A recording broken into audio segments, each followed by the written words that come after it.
അല്ലേ? സോ നമുക്ക് class start ചെയ്താലോ?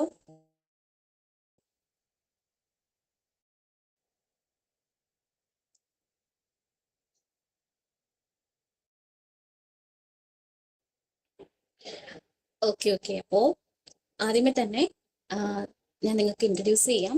എൻ്റെ പേര് അഖില. ഞാൻ ടോസ് അക്കാഡമിയിൽ കഴിഞ്ഞ കുറച്ച് വർഷങ്ങളായിട്ട് KTET, CTET, HSA, HSST, set, net തുടങ്ങിയിട്ടുള്ള കോച്ചിങ്സ് പ്രൊവൈഡ് ചെയ്യുന്നുണ്ട്. ടോസ് അക്കാഡമിയിലെ ഒരു ഫാക്കൽറ്റി എന്ന നിലയിൽ ഒരുപാട് സ്റ്റുഡൻസിനെ കഴിഞ്ഞ വർഷങ്ങളിലൊക്കെ തന്നെ KTET-ഉം അതുപോലെ തന്നെ CTET, സെറ്റ് തുടങ്ങിയിട്ടുള്ള എല്ലാ കോമ്പറ്റേറ്റീവ് എക്സാംസിലും പാസ്സാക്കുന്നതിൽ ഒരു നിർണായക പങ്ക് വഹിക്കാൻ കഴിഞ്ഞു. സോ അപ്പൊ ഇന്നത്തെ ക്ലാസ്സിലേക്ക് നിങ്ങൾക്ക് എല്ലാവർക്കും വെൽക്കം. അപ്പൊ ഇന്നത്തെ ക്ലാസ്സിൽ നമ്മൾ പ്രധാനമായിട്ടും എന്താണ് KTET കാറ്റഗറി 3ക്ക് വേണ്ടിയിട്ടുള്ളതാണ്. ബട്ട് ആക്ച്വലി കാറ്റഗറി 2ന്റെ എക്സാമിന്, അതായത് കാറ്റഗറി 2 ആണെങ്കിലും 3 ആണെങ്കിലും ഈ രണ്ട് എക്സാമിനും നിങ്ങൾക്ക് ഒരുപോലെ ഉപകാരപ്പെടുന്ന കുറച്ചധികം പോർഷൻസ് ആണ് ഇന്നത്തെ ക്ലാസ്സിൽ ഉൾപ്പെടുത്തിയിട്ടുള്ളത്. അതോടൊപ്പം തന്നെ മാറി വന്നിട്ടുള്ള SCERT ടെക്സ്റ്റില് ഏറ്റവും ഇമ്പോർട്ടൻ്റ് ആയിട്ടുള്ള 1-2 പോയിന്റ്സും കൂടി നമ്മൾ ക്ലാസ്സിൽ ഡിസ്കസ് ചെയ്യുന്നുണ്ട്. അപ്പൊ ഇതൊരു ലൈവ് സെഷൻ ആയതുകൊണ്ട് തന്നെ ചില പരിമിതികളൊക്കെ ഉണ്ടാകാം. ബട്ട് ആ പരിമിതികൾക്ക് മുമ്പിൽ നിന്നുകൊണ്ട് വേണം, അതായത് വോയിസ് കറക്റ്റായിട്ട് കേൾക്കാൻ പറ്റുന്നില്ല എന്നുണ്ടെങ്കിൽ നിങ്ങൾക്ക് അപ്പോൾ തന്നെ പറയാം. അതല്ലെങ്കിൽ പറയുന്നത് മനസ്സിലായില്ല, ക്ലിയർ ആയില്ല എന്നുണ്ടെങ്കിൽ നിങ്ങൾ അപ്പോൾ തന്നെ പറയണം. ഒരു ഫേസ് ടു ഫേസ് കോൺവെർസേഷൻ ഇല്ലെങ്കിൽ കൂടിയും നിങ്ങൾ ഒന്നുകിൽ മെസ്സേജസ് ആയിട്ടോ അല്ലെങ്കിൽ നിങ്ങൾക്ക് മൈക്ക് ഓൺ ആക്കി സംസാരിക്കാനോ ഒക്കെ തന്നെ പെർമിഷൻ ഉണ്ട്. അപ്പോൾ ആക്റ്റീവായിട്ട് ഈ ഒരു മീറ്റിൽ പങ്കെടുക്കണം. ഓക്കെ. അപ്പോൾ KTET കാറ്റഗറി 3യെ സംബന്ധിച്ചിടത്തോളം മുൻ വർഷങ്ങളെക്കാൾ ഏറെ പ്രാധാന്യമുണ്ട് ഈ ഒരു വർഷം. എന്തുകൊണ്ടാണ് ഈ ഒരു വർഷത്തിന്റെ പ്രത്യേകത എന്ന് പറയുന്നത്? KTET കാറ്റഗറി 3ക്ക് ഇത്രത്തോളം ഇമ്പോർട്ടൻസ് കൊടുക്കണം എന്ന് പറയുന്നതിന്റെ കാരണം എന്താ? എന്താ പറയാ? നിങ്ങൾക്ക് മൈക്ക് ഓണാക്കി പറയാനുള്ള പെർമിഷൻ ഉണ്ട്. Very good. HSA വരുന്നുണ്ട് അല്ലെ? അപ്പോ HSA എക്സാംസ് ഇപ്പോൾ ബാക്കി എല്ലാ നോട്ടിഫിക്കേഷൻസും വന്നിട്ടുണ്ട്. അതായത് HSA സയൻസ് വിഭാഗങ്ങളുടേതും മാത്തമാറ്റിക്സിൻ്റെതും എല്ലാം വന്നിട്ടുണ്ട്. അപ്പം അധികം വൈകാതെ തന്നെ എന്ത് പ്രതീക്ഷിക്കാം? HSA എക്സാംസ് പ്രതീക്ഷിക്കാവുന്നതാണ് അല്ലെ? അപ്പോൾ HSA എക്സാമിനകത്ത് നിങ്ങൾക്ക് അറ്റൻഡ് ചെയ്യണം എന്നുണ്ടെങ്കിൽ, അതായത് ഏറ്റവും എടുത്തു പറയേണ്ട ഒന്നാണ് KTET യോഗ്യത. അതും KTET കാറ്റഗറി 3 യോഗ്യത നിങ്ങൾ നേടിയിട്ടുണ്ടായിരിക്കണം അല്ലെ? അപ്പോൾ മറ്റു വർഷങ്ങളെ അപേക്ഷിച്ച് ഈ ഒരു വർഷം നിങ്ങൾ നന്നായിട്ട് ഹാർഡ് വർക്ക് ചെയ്യണം. ബിക്കോസ് നമ്മുടെ എഡ്യൂക്കേഷൻ രീതിയിൽ ഒരുപാട് മാറ്റങ്ങൾ അനുദിനം ഉണ്ടായിക്കൊണ്ടിരിക്കുകയാണ്. ഈ പറയുന്നത് പോലെ ഇനി അങ്ങോട്ട് പോകുന്തോറും എക്സാംസ് ഇത്രത്തോളം ഈസി. അപ്പോൾ അതുകൊണ്ട് നിങ്ങൾ നല്ല രീതിയിൽ ഹാർഡ് വർക്ക് ചെയ്ത് പഠിച്ചെങ്കിൽ മാത്രമേ ഈ പറയുന്ന KTET ക്ലിയർ ചെയ്യാൻ സാധിക്കുകയുള്ളൂ. അപ്പോൾ KTET ക്ലിയർ ചെയ്ത് കഴിഞ്ഞാൽ നിങ്ങൾക്ക് എന്ത് ചെയ്യാൻ നോട്ടിഫിക്കേഷൻ വരുന്നതനുസരിച്ച് HSA എക്സാം കേട്ടോ.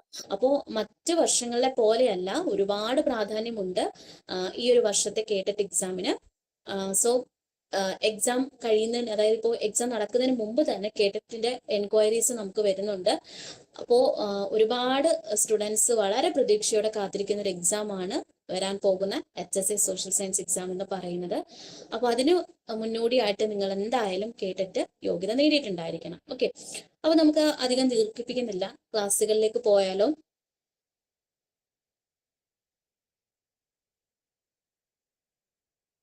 ഓക്കെ. അപ്പോ ഏറ്റവും ഇമ്പോർട്ടൻ്റ് ആയിട്ടുള്ള കാര്യങ്ങളാണ് നമ്മൾ ഈ ഒരു ലാസ്റ്റ് ടൈം റിവിഷനായിട്ട് എടുക്കുന്നത്. അപ്പോൾ ലാസ്റ്റ് നമ്മൾ കഴിഞ്ഞ വർഷം കണ്ടക്ട് ചെയ്ത റിവിഷനിൽ ആരൊക്കെ പാർട്ടിസിപ്പേറ്റ് ചെയ്തിരുന്നു? ഈ കൂട്ടത്തിൽ ആരെങ്കിലും പാർട്ടിസിപ്പേറ്റ് ചെയ്തിരുന്നോ? നമ്മൾ ലാസ്റ്റ് ഇയർ നടത്തിയിട്ടുള്ള പാർട്ടിസിപ്പേറ്റ് ചെയ്ത ആരെങ്കിലും ഉണ്ടോ? ഓക്കെ, ഉണ്ടെങ്കിൽ ജസ്റ്റ് ഒന്ന് raise your hands please. Okay. അപ്പോൾ ഈ ഒരു ലാസ്റ്റ് റൗണ്ട് റിവിഷൻ എന്ന് പറയുന്നത് ഒരുപാട് പ്രത്യേകതകളുണ്ട്. കാരണം ഈ ഒരു റിവിഷനിൽ നമ്മൾ ഡിസ്കസ് ചെയ്യുന്ന ഏതെങ്കിലും ഒക്കെ ക്വസ്റ്റ്യൻസ് നമുക്ക് എക്സ്പെക്ട് ചെയ്യാവുന്നതാണ്. കാരണം കഴിഞ്ഞ റിവിഷനിൽ ഒരുപാട് സ്റ്റുഡൻസ് വന്ന് പറഞ്ഞിട്ടുണ്ടായിരുന്നു നമ്മൾ തലേന്ന് അല്ലെങ്കിൽ ഈ ഒരാഴ്ച മുമ്പ് ഡിസ്കസ് ചെയ്യുന്ന ഈ ടോപ്പിക്സ് ഒക്കെ തന്നെ എന്ത് ചെയ്തിട്ടുണ്ട്, ക്വസ്റ്റ്യൻ പേപ്പറിനകത്ത് വന്നിട്ടുണ്ട് എന്നുള്ളത് കേട്ടോ. അപ്പൊ അതൊക്കെ ഭയങ്കര സന്തോഷമുള്ള കാര്യങ്ങളാണ്. ബിക്കോസ് നമ്മൾ പഠിപ്പിക്കുന്ന പോർഷൻസ് അത് ലാസ്റ്റ് ടൈം ആണെങ്കിൽ കൂടി നിങ്ങൾക്ക് ഏറ്റവും പ്രയോജനകരമായിട്ടാണല്ലോ ലഭിക്കുന്നത്. അപ്പൊ അത് വളരെ സന്തോഷകരമായിട്ടുള്ള ഒരു കാര്യം തന്നെയാണ്. ഓക്കെ, അപ്പൊ ഇന്നത്തെ ക്ലാസ്സിൽ നമ്മൾ ഹിസ്റ്ററി, ഇന്ത്യൻ ഹിസ്റ്ററിയിലേക്ക് പോകുമ്പോൾ ആക്ച്വലി കാറ്റഗറി 3യുടെ ഹിസ്റ്ററി എന്ന് പറയുമ്പോൾ പ്രധാനമായിട്ടും ഇന്ത്യൻ ഹിസ്റ്ററി ഉണ്ട്, അതേപോലെ തന്നെ കേരള ഹിസ്റ്ററി ഉണ്ട്, വേൾഡ് ഹിസ്റ്ററി ഉണ്ട്. ഓക്കെ, അപ്പൊ നിങ്ങൾക്ക് നമ്മൾ കേട്ടിട്ടും കാറ്റഗറി 3യുമായി ബന്ധപ്പെട്ടിട്ട് അപ്ലോഡ് ചെയ്ത ക്ലാസ്സുകളിൽ ലഭിക്കാത്ത പോയിന്റ്സ് ആണ് ഇന്നത്തെ ക്ലാസ്സിൽ നമ്മൾ ഉൾപ്പെടുത്തിയിട്ടുള്ളത്. ഓക്കെ, അപ്പൊ ആദ്യമേ തന്നെ നമ്മൾ മിഡീവൽ ഹിസ്റ്ററിയാണ് സ്റ്റാർട്ട് ചെയ്യുന്നത്. ഓക്കെ, മിഡീവൽ ഹിസ്റ്ററിയിൽ നിങ്ങൾ പ്രധാനമായിട്ടും അറിഞ്ഞിരിക്കേണ്ട പോയിന്റ്സ്, നിങ്ങളുടെ പേനയും പേപ്പറും ഉണ്ടെങ്കിൽ നിങ്ങളൊന്ന് നോട്ട് ചെയ്ത് പോവുക. 19-ാം തീയതിയുമായിട്ടാണല്ലോ കേട്ടിട്ടിന്റെ എക്സാം നടക്കുന്നത്. അപ്പോൾ ഈ ഒരു ടൈം പീരീഡ് മതി നിങ്ങൾക്ക് ഈ ഒരു ഏരിയ കവർ ചെയ്യാൻ. ഓക്കെ, അപ്പൊ സുൽത്താനേറ്റ് പീരീഡ്, അതേപോലെ തന്നെ മുഗൾ റൂളേഴ്സ്, അതേപോലെ തന്നെ ഈ ഒരു മിഡീവൽ പീരീഡിലെ ആർട്ട്, ലിറ്ററേച്ചർ, ആർക്കിടെക്ചർ, ഈ പറയുന്ന എല്ലാ കാര്യങ്ങളും നിങ്ങളൊന്ന് പഠിച്ചിരിക്കുക കേട്ടോ. ഓക്കെ, അപ്പോ നമുക്ക് ഇതിലെ സുൽത്താനേറ്റ് പീരീഡ് എടുക്കുകയാണെന്നുണ്ടെങ്കിൽ ഫസ്റ്റ് വൺ എന്ന് പറയുന്നത് മംലുക് ഡൈനസ്റ്റി ആണ്. ഓക്കെ, അപ്പോൾ മംലുക് ഡൈനസ്റ്റിയില് എടുത്തു പറയേണ്ട വ്യക്തിത്വങ്ങളാണ് ഖുബിൽ ഐബക്കും അതേപോലെ തന്നെ ഇൽത്തുമിഷും ബൽബനും ഒക്കെ തന്നെ. ഈ മംലുക് ഡൈനസ്റ്റി സ്ലേവ് ഡൈനസ്റ്റി എന്നാണ് അറിയപ്പെട്ടിരുന്നത്. അതിനുശേഷം വന്നതാണ് ഖിൽജി ഡൈനസ്റ്റി എന്ന് പറയുന്നത്. അലാവുദ്ദീൻ ഖിൽജി ആയിരുന്നു അതിന്റെ മെയിൻ റൂളർ എന്ന് പറയുന്നത്. അതിനുശേഷം തുഗ്ലക് ഡൈനസ്റ്റിയും മുഹമ്മദ് ബിൻ തുഗ്ലക്ക് ആൻഡ് ഫിറോസ് ഷാ തുഗ്ലക്കുമായിരുന്നു അവിടുത്തെ പ്രധാനമായിട്ടും. സയ്യിദ് ഡൈനസ്റ്റിയില് ഖിസ്ർ ഖാനും അതേപോലെ തന്നെ ലാസ്റ്റ് ലോധി ഡൈനസ്റ്റിയുമായിരുന്നു, ഇബ്രാഹിം ലോധിയുമായിരുന്നു. സോ ഇത്രയും പേരായിരുന്നു എടുത്തു പറയേണ്ട ഈ പറയുന്ന ഡൽഹി സുൽത്താനേറ്റിനകത്ത് ഉൾപ്പെടുന്നവര്. അപ്പൊ സുൽത്താനറ്റ് പീരീഡില് മുൻ വർഷങ്ങളിലൊക്കെ വന്നിട്ടുള്ള ഒരു പേരാണ് സുൽത്താനത്ത് റസിയ എന്ന് പറയുന്നത്. ഡൽഹി ഏക വനിതാ ഭരണാധികാരിയായിരുന്നു സുൽത്താനറ്റ് റസിയ എന്ന് പറയുന്നത്.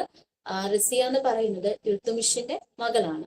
അടുത്തതായിട്ട് നമ്മൾ മേജർ മുഗൾ റൂളേഴ്സിനെ കുറിച്ചിട്ടാണ് പഠിക്കാൻ പോകുന്നത്. സോ മേജർ മുഗൾ റൂളേഴ്സ് എന്ന് പറയുമ്പോൾ ഇതിലും മുൻ വർഷങ്ങളിലൊക്കെ തന്നെ നോക്കുകയാണെങ്കിൽ ക്വസ്റ്റ്യൻസ് ഒരുപാട് വന്നിട്ടുള്ള പോർഷൻസ് ആണ്. അപ്പൊ മുഗൾ എംപയർ സ്ഥാപിതമായത് 1526 മുഗൾ ഭരണം ആരംഭിച്ചത് ബാബറാണ്. മുഗൾ ഭരണം സ്ഥാപിച്ചത് ബാബറാണ്. 1526 മുഗൾ ഭരണം ആരംഭിച്ചത്. ഞാൻ നേരത്തെ പറഞ്ഞൊരു മിസ്റ്റേക്ക് ഉണ്ട്. 1526 ആരംഭിച്ച മുഗൾ ഭരണം 1857 വരെ ഡൽഹി ഭരണ കേന്ദ്രമാക്കിയാണ് നടപ്പിലാക്കി വന്നിട്ടുള്ളത്. അതിലെ മേജർ മുഗൾ റൂളേഴ്സ് എന്ന് പറയുമ്പോൾ അതിലെ ഓരോ ആൾക്കാരുടെയും പേര് വളരെ വ്യക്തമായി പഠിക്കുക.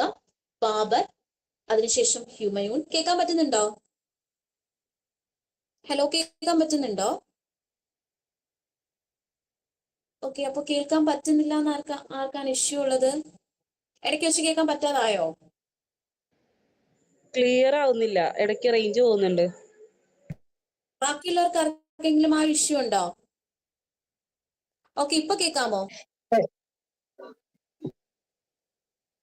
ഇപ്പൊ ഓക്കെ ആണോ? Okay, so major Mughal rulers ആരൊക്കെയാണെന്ന് നമുക്ക് നോക്കാം.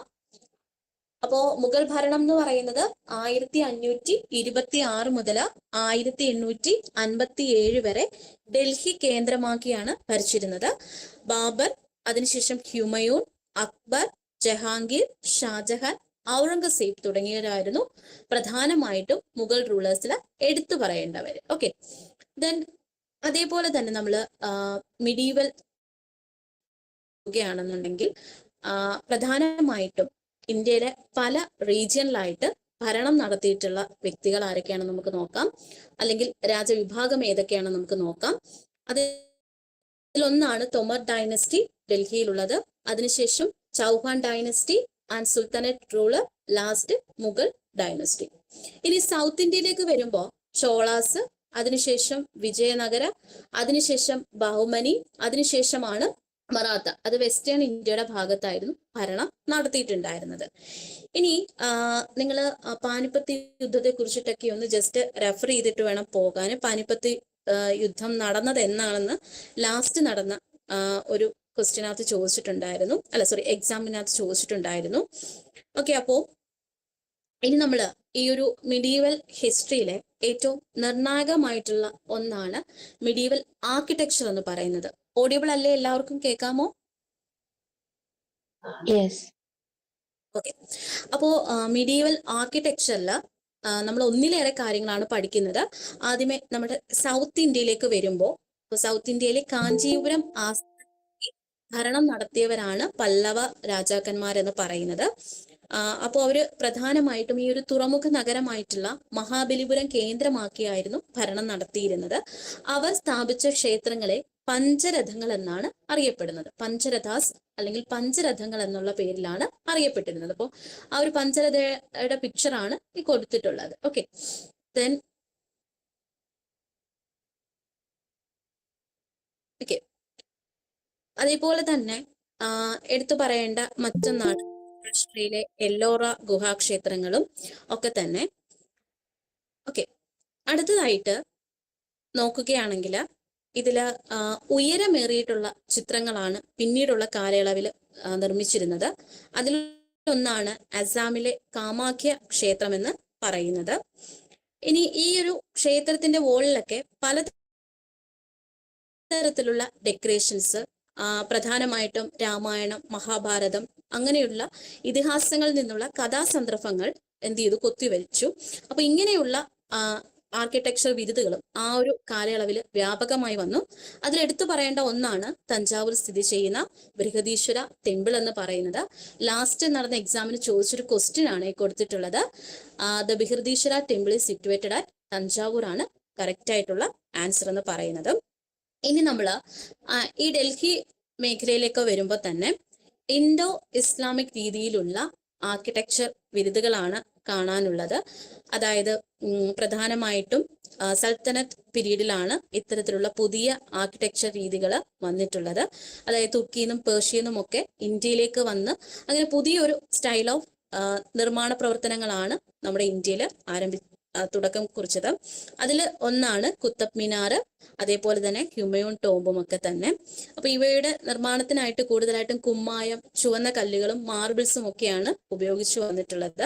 അപ്പം ആർക്കുകളാണ് എടുത്തു പറയേണ്ട സവിശേഷത എന്ന് പറയുന്നത്. അപ്പൊ ഇതിൽ ഉൾപ്പെടുന്ന ഒന്നാണ് നമ്മുടെ താജ്മഹാലും ഒക്കെ തന്നെ.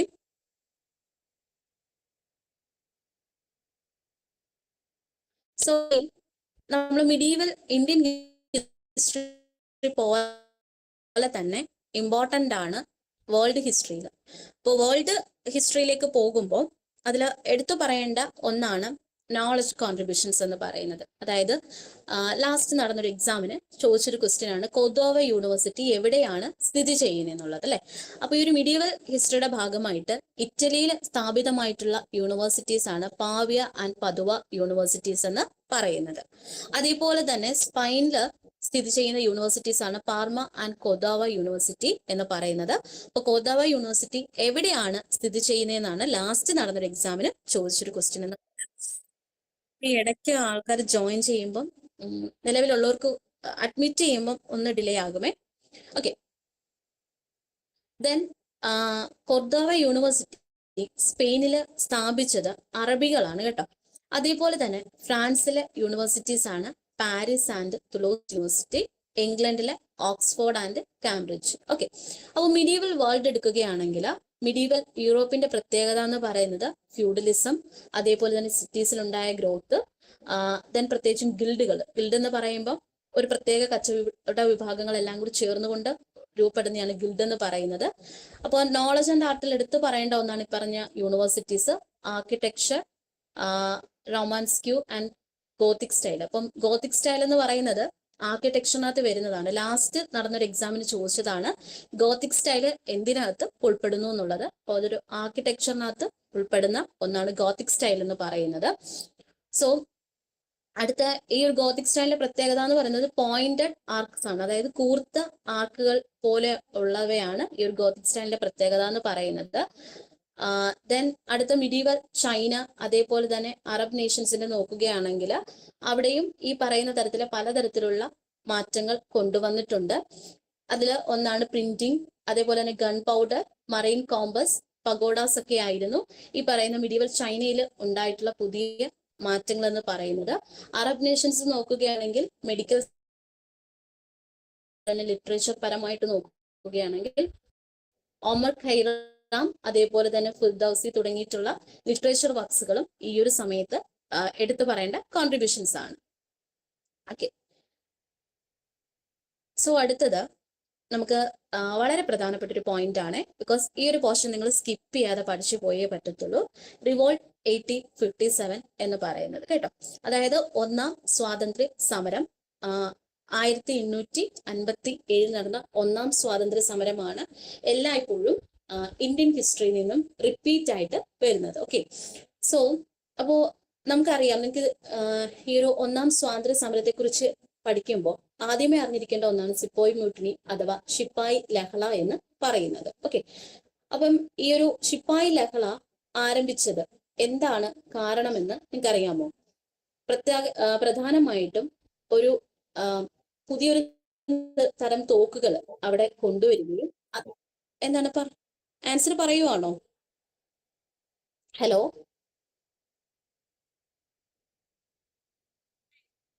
ഓക്കെ, അപ്പൊ നോക്കിക്കേ, കേൾക്കാൻ പറ്റുന്നുണ്ടോ?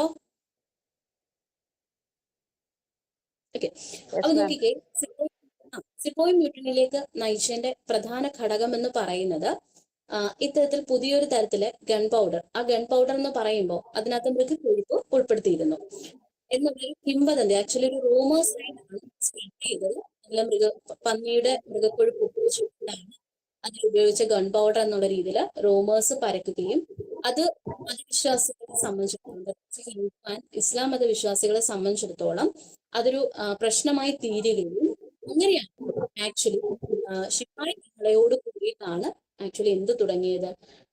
ഇപ്പൊ ക്ലിയർ ആവുന്നുണ്ടോ? കേൾക്കാൻ പറ്റുന്നുണ്ടോ? ഇപ്പൊ ക്ലിയർ ആണ്, കുറച്ച് മുന്നേ സ്റ്റക്കായി നിൽക്കായിരുന്നു. ഓക്കെ, ഇപ്പൊ ഓക്കെ ആണോ? കേൾക്കാൻ പറ്റുന്നുണ്ടോ? ഇപ്പൊ കേൾക്കാൻ പറ്റുന്നുണ്ട്. ഓക്കെ, ശിപ്പായി ലഹളയിലേക്ക് നയിച്ച പ്രധാനമായിട്ടുള്ള ഘടകം എന്ന് പറയുന്നത് ഈ പറയുന്ന പുതിയൊരു തരത്തിലെ എൻഫീൽഡ് കൊണ്ടുവരികയും അതില് നിറയ്ക്കാൻ ഉപയോഗിച്ച ഗൺ പൗഡറില് മൃഗക്കൊഴുപ്പ് ഉൾപ്പെടുത്തി, ഈ ഒരു വോയിസ് ഒന്ന് മ്യൂട്ട് ചെയ്യാമോ? മൃഗക്കൊഴുപ്പ് ഉൾപ്പെടുത്തി എന്നുള്ളൊരു റൂമേഴ്സ് പരക്കുകയും എന്നാണ് ആദ്യമേ തന്നെ എന്തുണ്ടായത്, ഒന്നാം സ്വാതന്ത്ര്യ സമരത്തിന് നിർണായകമായിട്ടുള്ള ഒരു പങ്ക് വഹിച്ച സംഭവം ഉണ്ടായത്. അപ്പോ സിപ്പായി മുട്ടണി അല്ലെങ്കിൽ ഒന്നാം സ്വാതന്ത്ര്യ സമരം പൊട്ടിപ്പുറപ്പെട്ടത് മീററ്റിലാണ്. ഓക്കെ, സോ ഇനി ഇതിലെ ഏറ്റവും ഇമ്പോർട്ടന്റ് ആയിട്ടുള്ള ക്വസ്റ്റ്യൻ എന്താന്ന് ചോദിച്ചു കഴിഞ്ഞാൽ, അല്ലെങ്കിൽ ഇതിലെ ഏറ്റവും ഇമ്പോർട്ടന്റ് ആയിട്ടുള്ള ഏരിയ ഏതാന്ന് ചോദിച്ചു കഴിഞ്ഞാൽ, ഈ 1857 റിവോൾട്ടിലെ പ്രധാനമായിട്ടുള്ള ലീഡേഴ്സ്, അവരുടെ പ്ലേസ്, ഈ പറഞ്ഞ കാര്യങ്ങൾ നിങ്ങൾ മസ്റ്റ് ആയിട്ടും പഠിച്ചിരിക്കണം. കാരണം ഇത് ചോദ്യകർത്താവിന് ഏറ്റവും ഇഷ്ടപ്പെട്ട ഒരു ഏരിയ എന്ന് വേണമെങ്കിൽ പറയാൻ സാധിക്കും.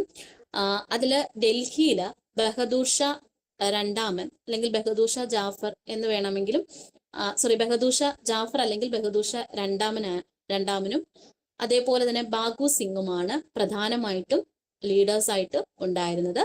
ആൻഡ് കാൺപൂരിലെ നാനാ സാഹിബ്. ലാസ്റ്റ് നടന്ന ക്വസ്റ്റ്യൻ നിങ്ങൾ എക്സാം അറ്റൻഡ് ചെയ്തെങ്കിൽ അറിയാം, ലാസ്റ്റ് നടന്ന എക്സാമിന് ചോദിച്ചൊരു ക്വസ്റ്റ്യൻ ആണ്, identify the leader of the revolt 1857 at Kanpur. അപ്പോൾ ഇതിനകത്ത് ബഹദൂർ ഷാ രണ്ടാമനുണ്ട്, ബർജീസ് ഖുദർ ഉണ്ട്, നാനാ സാഹിബ് ഉണ്ട്, ആൻഡ് മംഗൾ പാണ്ഡെ ഉണ്ട്. ഓക്കെ, അപ്പൊ റൈറ്റ് ആൻസർ ഏതാണ്? റൈറ്റ് ആൻസർ ഏതാണ്? നാനാ സാഹിബ് ആണ്. ഓക്കെ, അതേപോലെ തന്നെ ലക്നൌല് ബീഗം ഹസ്രത്ത് മഹലും ബിർജിസ് ഖദറുമായിരുന്നു. ആൻഡ് ഝാൻസി ലക്ഷ്മിബായ്. അപ്പൊ നിങ്ങൾക്ക് എളുപ്പം ഓർത്തിരിക്കാൻ സാധിക്കും. അതേപോലെ തന്നെ ബീഹാറില് ക്വാർ സിംഗും, അലഹബാദില് ലിയാഖത്ത് അലി, ബറേലിയില് ഖാൻ ബഹദൂർ, ഒറീസയില് സുരേന്ദ്ര സാഹി, ഉജ്ജ്വൽ സ്വാഹി തുടങ്ങിയിട്ടുള്ളവരുമായിരുന്നു പ്രധാനമായിട്ടുള്ള ലീഡേഴ്സ് ആയിട്ട് വന്നത്. ഓക്കെ, ഈ ഒരു ഒന്നാം സ്വാതന്ത്ര്യ സമരത്തിന് ഒക്കെ നയിച്ചത്, അതായത് ഓരോരുത്തരെയും വിവിധ കാരണങ്ങളായിരുന്നു. ഓക്കെ, അതില് ഒന്നാണ് സിപ്പോയ് മുട്ടണി. അതേപോലെ തന്നെ ഉള്ള പ്രധാനമായിട്ടും വരുന്ന ഒരു പോയിന്റ് ആണ് ദത്തവകാശ നിരോധന നിയമം ഡൽഹൌസി പ്രഭു നടപ്പിലാക്കിയത്. ഓക്കെ, അപ്പോ ഡൽഹൌസി പ്രഭു ഇത്തരത്തില് ഡോക്ട്രിൻ ഓഫ് ലാപ്സെ നടപ്പിലാക്കിയത് വഴി, ഇപ്പൊ ദത്താവകാശ നിരോധന നിയമം എന്ന് പറയുമ്പോൾ, ഇപ്പോ അനന്തരാവകാശികളായിട്ട് പുരുഷന്മാർ ജനിച്ചില്ലെങ്കിൽ ആ ഒരു നാട്ടുരാജ്യം അവിടുത്തെ രാജാവിന്റെ മരണശേഷം ആരുടെ അധീനതയിലേക്ക് വരും? ബ്രിട്ടീഷ് ഈസ്റ്റ് ഇന്ത്യ കമ്പനിയുടെ അധീനതയിലേക്ക് വരും. ഓക്കെ, അപ്പോ ഇങ്ങനെ ബ്രിട്ടീഷ് ഈസ്റ്റ് ഇന്ത്യ കമ്പനിയുടെ അധീനതയിലേക്ക് വരുമ്പോ ആ രാജ്യത്തെ ഈ പറഞ്ഞ അന്ന് നമ്മുടെ ഇന്ത്യ എന്ന് പറയുന്നത് നാട്ടുരാജ്യങ്ങളായിരുന്നു അല്ലെ. അപ്പൊ ആ നാട്ടുരാജ്യത്തിന്റെ എല്ലാ പവറും ആരുടെ കയ്യിലാകും? ബ്രിട്ടീഷ് ഈസ്റ്റ് ഇന്ത്യൻ കമ്പനിയുടെ കയ്യിലാകും. അപ്പോ ഇതായിരുന്നു മറ്റൊരു കാരണമെന്ന് പറയുന്നത്. അപ്പൊ ഒന്നിലേറെ കാരണങ്ങൾ ഉണ്ടായിരുന്നു. അതേപോലെ തന്നെ ഇന്ത്യയിൽ ആ സമയത്തുണ്ടായ കർഷകർക്കെതിരെ നടന്നിട്ടുള്ള പലതരത്തിലുള്ള പ്രക്ഷോഭങ്ങൾ, അങ്ങനെ ഓരോ വിഭാഗങ്ങളെയും പലതരത്തിലാണ് എന്ത് ചെയ്തത്, ഈ ഒരു ഒന്നാം സ്വാതന്ത്ര്യ സമരത്തിലേക്ക് നയിച്ചത്.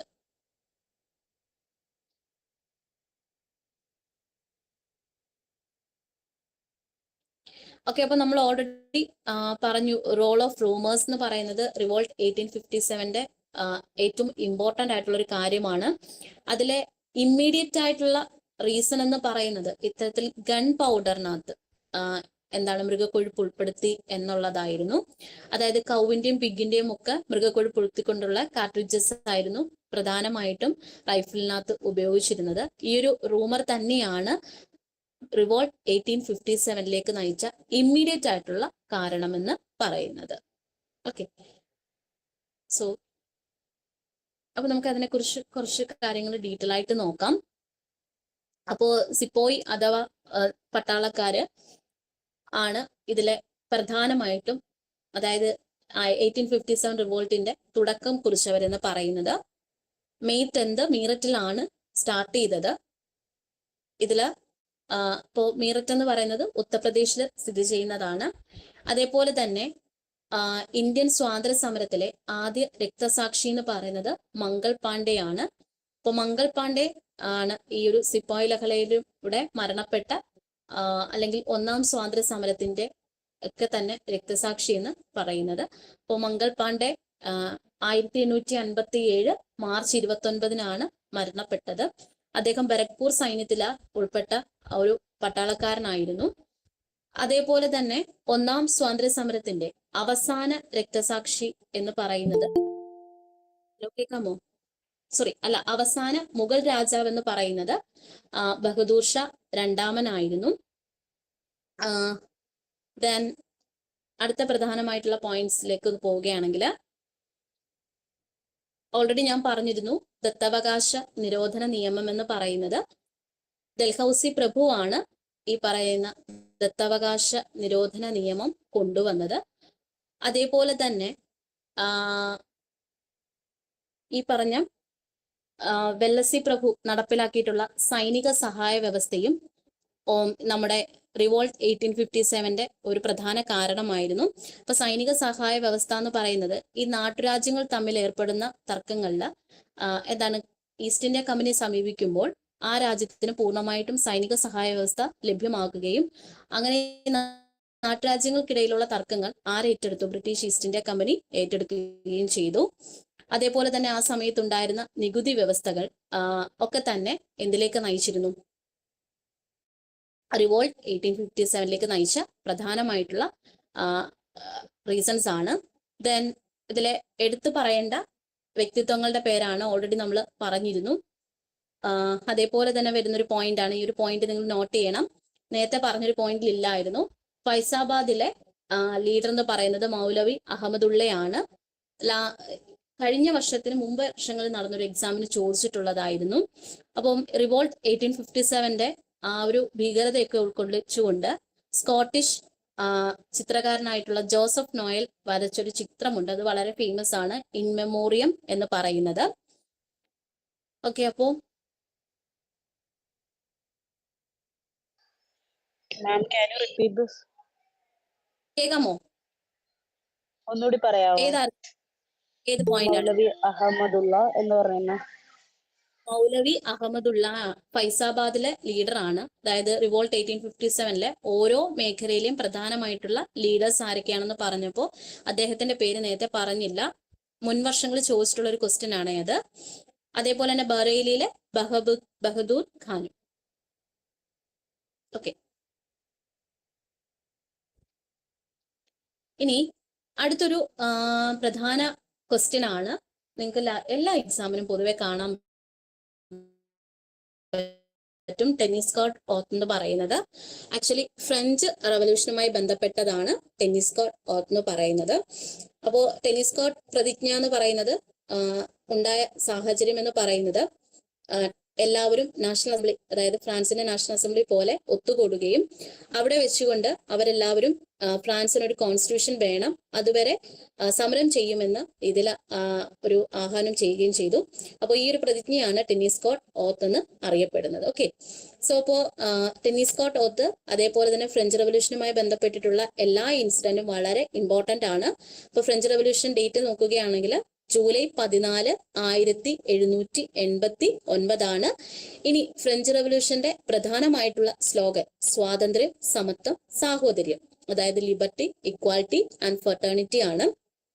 സോ അതേപോലെ തന്നെ നാഷണൽ അസംബ്ലി, അതായത് എല്ലാവർക്കും ഫ്രഞ്ചിലെ എല്ലാ സിറ്റിസണിനും എന്താണ് അവകാശങ്ങൾ ലഭ്യമാക്കിക്കൊണ്ടുള്ള നാഷണൽ അസംബ്ലി ഡിക്ലറേഷൻ 12 ഓഗസ്റ്റ് 1789 അതേപോലെ വരുന്ന പ്രധാനമായിട്ടുള്ളൊരു ഇൻസിഡന്റ് ആണ് ഫ്രഞ്ച് റവല്യൂഷനുമായി ബന്ധപ്പെട്ടിട്ടുള്ളത്. ഒക്ടോബർ 1789 ഏകദേശം 1000-ഓളം സ്ത്രീകൾ ഭക്ഷണത്തിനായിട്ട് എന്ത് ചെയ്തു, സമരത്തിന് വരികയുണ്ടായി. അതേപോലെ തന്നെ September 1792 national convention formed as per the new constitution France as A republic. അപ്പോൾ ഫ്രാൻസ് റിപ്പബ്ലിക് ആണെന്നുള്ള രീതിയിൽ വിളംബരം ഇറക്കിയത് 1792 സെപ്റ്റംബറിലാണ് കേട്ടോ. അപ്പോൾ ഫ്രഞ്ച് റവല്യൂഷനുമായി ബന്ധപ്പെട്ടിട്ടുള്ള ഒരുപാട് പോയിന്റുകളുണ്ട്. ബാസ്റ്റിയൻ കോട്ട, ബാറ്റിൽ ഓഫ് ബാസ്റ്റിയൻ കോട്ട, അപ്പോൾ അതെല്ലാം തന്നെ നിങ്ങൾ അറിഞ്ഞിരിക്കേണ്ടതാണ്. അപ്പോൾ ഇതുവരെയും പഠനത്തിൽ ഈ ഒരു പറഞ്ഞ പോയിന്റ്സ് ഉൾപ്പെടുത്തിയില്ലെങ്കിൽ നിങ്ങൾ അതൊന്ന് ഉൾപ്പെടുത്തിയാൽ നല്ലതായിരിക്കും. ഓക്കെ, അപ്പോൾ നമുക്ക് അധികം സമയമില്ലാത്തത് കൊണ്ട് പെട്ടെന്ന് പോർഷൻസ് നീങ്ങുന്നത്. സോ നമുക്ക് അടുത്തൊരു പോയിന്റിലേക്ക് പോകാം. ഓക്കെ, അപ്പൊ നമ്മുടെ ടോസ് അക്കാഡമിയിലെ കഴിഞ്ഞ വർഷങ്ങളിലെ, അതായത് മുൻ വർഷങ്ങളിലെ സെറ്റ് ക്വാളിഫൈഡ് ആയിട്ടുള്ള വിന്നേഴ്സിന്റെ പിക്ചേഴ്സ് ആണ് ഉൾപ്പെടുത്തിയിട്ടുള്ളത്. അതേപോലെ തന്നെ HSC, HSST, VHSC എക്സാംസിൽ റാങ്ക് ഹോൾഡേഴ്സിന്റെ പിക്ചേഴ്സും ഉൾപ്പെടുത്തിയിട്ടുണ്ട്. സോ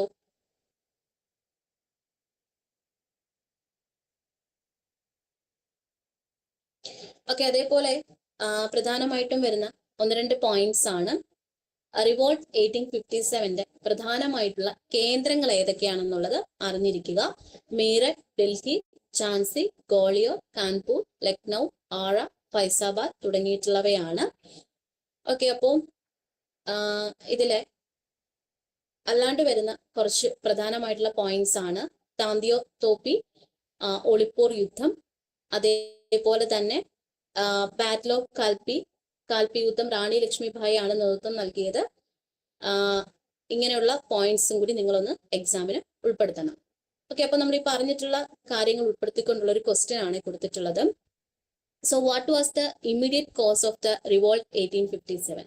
അതായത് ഒന്നാം സ്വാതന്ത്ര്യ സമരത്തിലേക്ക് നയിച്ച ഇമ്മീഡിയറ്റ് ആയിട്ടുള്ള കാരണം എന്താണ്? നിങ്ങൾക്ക് മൈക്ക് ഓണാക്കി ആൻസർ പറയാട്ടോ. ഓപ്ഷൻ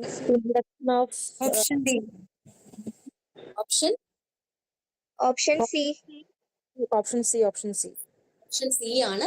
ഇൻട്രൊഡക്ഷൻ എൻഫീൽഡ് റൈഫിൾ എന്നുള്ളതാണ് കറക്റ്റ് ആൻസർ. അതേപോലെ തന്നെ who was proclaim the emperor of India during the revolt 1857? അതായത് നമ്മുടെ ഒന്നാം സ്വാതന്ത്ര്യ കാലത്തെ മുഗൾ ഈ പറഞ്ഞ ഭരണാധികാരി എന്ന് വിശേഷിപ്പിച്ചിരുന്നത് ആരെയാണ്? അങ്ങനെയാണ്. അതേപോലെ തന്നെ which of the following places was not a major center for Hyderabad. എന്താണ് സദേൺ റീജിയനിലോട്ടൊന്നും തന്നെ ഒന്നാം സ്വാതന്ത്ര്യ സമരത്തിന്റെ പ്രശ്നങ്ങളൊന്നും വന്നിട്ടില്ല. So which British officer played significant role recapturing Delhi during revolt 1857? ഇതിന്റെ ആൻസർ നിങ്ങൾ തന്നെ കണ്ടെത്തി ഗ്രൂപ്പിൽ ഒന്ന് ഷെയർ ചെയ്യുക കേട്ടോ. ഓക്കെ, സോ അടുത്ത ക്വസ്റ്റിനിലേക്ക് നമുക്ക് പോകാം.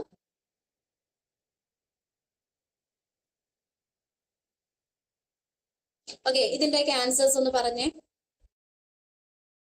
Kanpur, Nana Sahib, option C. Right answer.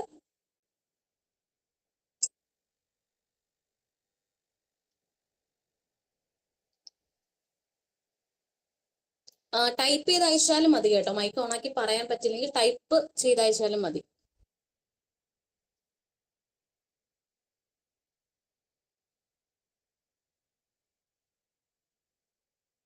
Okay, question 6 skip ചെയ്യുക. ക്വസ്റ്റ്യൻ 7ന്റെ ആൻസർ പറഞ്ഞേ.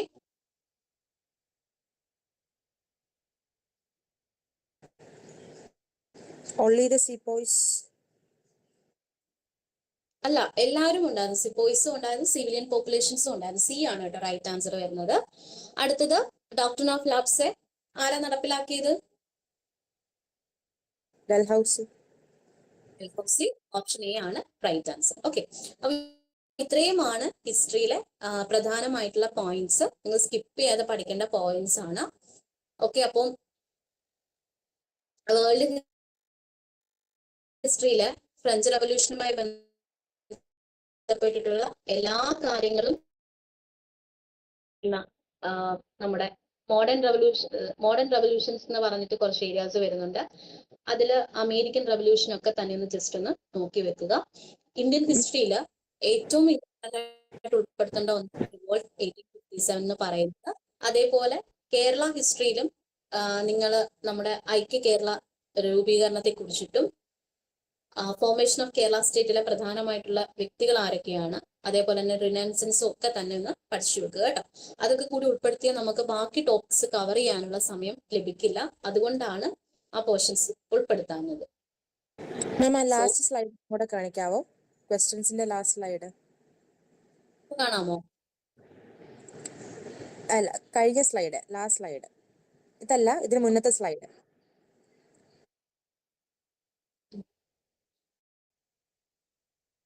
ഓക്കെ, കാണാൻ പറ്റുന്നുണ്ടോ? Okay ma'am, thank you ma'am, thank you.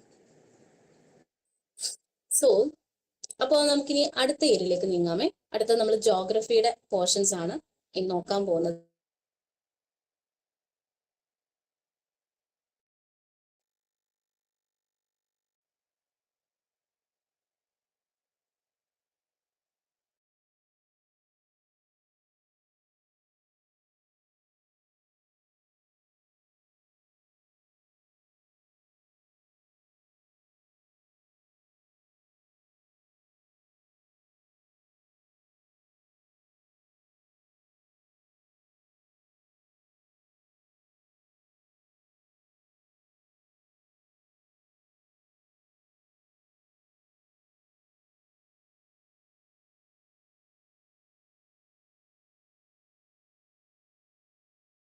പ്പെടുത്തിയിട്ടുള്ളത്.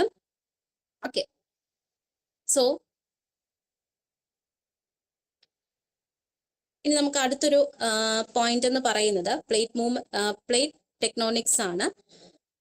അപ്പോൾ ഇത്തരത്തില് കൺവെർജൻ മാർജിൻ, അതേപോലെ തന്നെ ഡൈവേർജൻ ബൗണ്ടറീസ്, ട്രാൻസ്ഫോം ബൗണ്ടറീസ് ഒക്കെ തന്നെ വളരെ ഇമ്പോർട്ടൻ്റ് ആണ്. ലാസ്റ്റ് നടന്ന എക്സാമിന് ചോദിച്ചിട്ടുള്ള ഒരു ക്വസ്റ്റ്യൻ ആണ് ഈ ഒരു കൺവെർജൻ ബൗണ്ടറി എന്താണെന്നുള്ളത്. അപ്പോൾ അതെന്താണെന്നുള്ളത് നമുക്ക് ഓൾറെഡി പറയാം. അതായത് ഇത്തരത്തില് ഫലകങ്ങൾ എന്താണ് ഒരു സ്ഥലത്ത് നിന്ന് മറ്റൊരു സ്ഥലത്തേക്ക് ഇങ്ങനെ ചലിക്കുന്നുണ്ട്. അങ്ങനെ ഈ ഫലകങ്ങൾക്കിടയിലുള്ള അതിരുകളാണ് ഈ പറഞ്ഞ കൺവെർജൻ boundary, divergent boundary and transform boundary എന്ന് അറിയപ്പെടുന്നത്. ഇനി ഇതിൽ പ്രധാനമായിട്ടും അറിഞ്ഞിരിക്കേണ്ട ഒരു കാര്യമാണ് ഹിമാലയൻ സോണിനെയും അവയെ സെപ്പറേറ്റ് ചെയ്യുന്ന റിവേഴ്സ് ഏതൊക്കെയാണെന്നുള്ളതും. സോ അതിൽ എടുത്തു പറയേണ്ട ഒന്നാണ് വെസ്റ്റേൺ ഹിമാലയ. കേൾക്കാൻ പറ്റുന്നുണ്ടോ?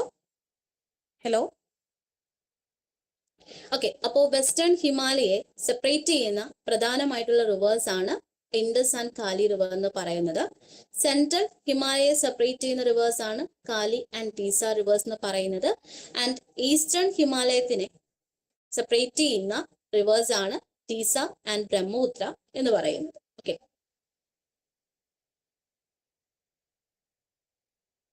സോ ഇനി അടുത്തതായിട്ട് നമ്മൾ പഠിക്കാൻ പോകുന്നത് വളരെ ഇമ്പോർട്ടൻ്റ് ആയിട്ടുള്ള ഒരു ടോപ്പിക്കാണ്. കാരണം മുൻ വർഷങ്ങളിലൊക്കെ തന്നെ എക്സാമിന് വന്നിട്ടുള്ള പോർഷൻസ് ആണ്.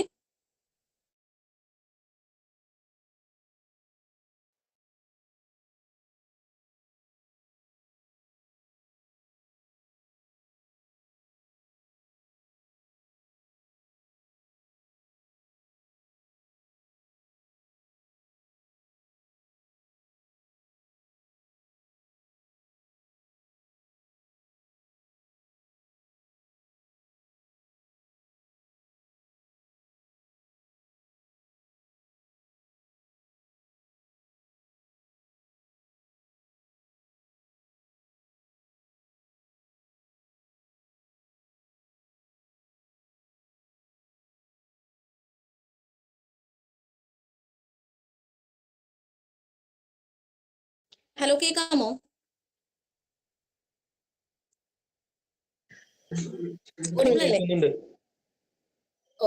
ഓക്കെ. അപ്പൊ ശ്രദ്ധിക്കുക, ഇന്ത്യൻ ജോഗ്രഫിയില് ഏറ്റവും ഇമ്പോർട്ടന്റ് ആയിട്ട് വരുന്ന ഒരു പോർഷൻ ആണ് ഹിമാലയാസ് ഏരിയാസ് എന്ന് പറയുന്നത്. അപ്പോൾ അതില് എടുത്തു പറയേണ്ട ഒന്നാണ് ട്രാൻസ് ഹിമാലയാസ് എന്ന് പറയുന്നത്. ഓക്കെ, അപ്പൊ ട്രാൻസ് ഹിമാലയാസ് എന്ന് പറയുമ്പോൾ കാരക്കോറത്തിൽ ഉൾപ്പെടുന്നവയാണ്. അത് കാരക്കോറം, അതേപോലെ തന്നെ ലഡാക്ക്, സസ്കർ തുടങ്ങിയിട്ടുള്ള പർവ്വത നിരകൾ ചേർന്നാണ് ട്രാൻസ് ഹിമാലയം രൂപപ്പെട്ടിട്ടുള്ളത്. അപ്പോൾ ഈ ഒരു ട്രാൻസ് ഹിമാലയത്തില് നമ്മുടെ ഇന്ത്യയിലെ ഏറ്റവും ഉയരം കൂടിയിട്ടുള്ള കൊടുമുടിയായിട്ടുള്ള മൗണ്ട് കീറ്റു അഥവാ ഗോഡ്വിൻ ഓസ്റ്റിനും ഉൾപ്പെടുന്നുണ്ട്. ഒരു എക്സാമിന് ചോദിച്ചു കീറ്റു ഉൾപ്പെടുന്ന ഇത് എവിടെയാണെന്നുള്ളത്. അപ്പൊ കാരക്കോറം ആണ് കറക്റ്റ് ആയിട്ടുള്ള ആൻസർ എന്ന് പറയുന്നത്. അപ്പോൾ ഈ ഒരു ഏരിയ ആണ് ട്രാൻസ് ഹിമാലയം എന്ന് അറിയപ്പെടുന്നത്. അപ്പൊ ട്രാൻസ് ഹിമാലയത്തിന്റെ ആവറേജ് ഹൈറ്റ് എന്ന് പറയുന്നത് 6100 മീറ്റർ ആണ്. ഓക്കെ, ദെൻ അടുത്ത എടുത്തു പറയേണ്ട മറ്റൊരു പോയിന്റ് ആണ് ഇന്ത്യൻ ഉപദ്വീപ് അഥവാ ഇന്ത്യൻ പെൻസില എന്ന് പറയുന്നത്. അപ്പൊ ഇന്ത്യൻ ഉപദ്വീപ് എന്ന് പറയുമ്പോൾ 3 വശങ്ങളും ഓഷ്യൻസും, അതായത് സമുദ്രവും, ബാക്കി ഒരു ഭാഗം മാത്രമാണ് എന്താണ് ഇത്തരത്തിൽ ഭൂവിഭാഗമായിട്ടും കിടക്കുന്നത്. അപ്പൊ ഇങ്ങനെയുള്ള ഈ പ്രദേശത്തെയാണ് നമ്മൾ ഉപദ്വീപ് എന്ന് അറിയപ്പെടുന്നത്.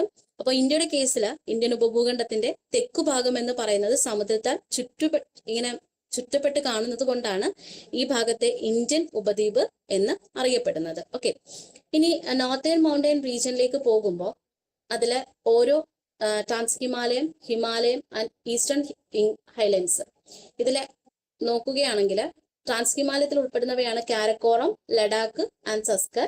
ഹിമാലയം, ഹിമാചൽ, സിവാലിക്.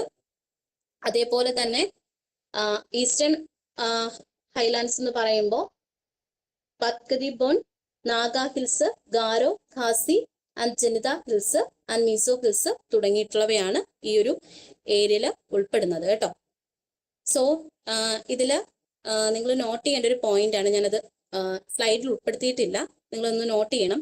അതായത് ഇതിലെ പ്രധാനമായിട്ടുള്ള പ്രദേശങ്ങളെ ബന്ധിപ്പിക്കുന്ന ചുരങ്ങളുടെ പേരുകളാണ്, ഒന്ന് നോട്ട് ചെയ്ത് പോവുക. ലിപു ലേക്ക് ഉത്തരാഖണ്ഡിനെയും ടിബറ്റിനെയും കണക്ട് ചെയ്യുന്നു. അതേപോലെ തന്നെ ഷിപ്കില ഹിമാചൽ പ്രദേശിനെയും ടിബറ്റിനെയും കണക്ട് ചെയ്യുന്നുണ്ട്. സോജില ശ്രീനഗറിനെയും കാർഗിലിനെയും കണക്ട് ചെയ്യുന്നു. ആൻഡ് നാദുല എന്ന് പറയുന്നത് സിക്കിമിനെയും ടിബറ്റിനെയും കണക്ട് ചെയ്യുന്നുണ്ട്. ഓക്കെ, അപ്പോൾ അടുത്തതായിട്ടുള്ള ഒരു പോയിന്റ് എന്ന് പറയുമ്പോൾ നമ്മൾ നേരത്തെ പറഞ്ഞൊരു ക്വസ്റ്റ്യൻ ആയിരുന്നു, highest peak in Karakoram range എന്ന് പറയുന്നത്. അതേപോലെ നേരെ തിരിച്ചും വന്നിട്ടുണ്ടായിരുന്നു. ഏതാണ് highest peak in Karakoram range എന്ന് പറയുന്നത്? Option C mount Godwin ഓസ്റ്റ്. അതെ, അതായത് മൗണ്ട് കീറ്റുവിന്റെ മറ്റൊരു പേരാണ് എന്താണ് മൗണ്ട് ഗോഡ്വിൻ ഓസ്റ്റിൻ എന്ന് പറയുന്നത്. ഓക്കെ,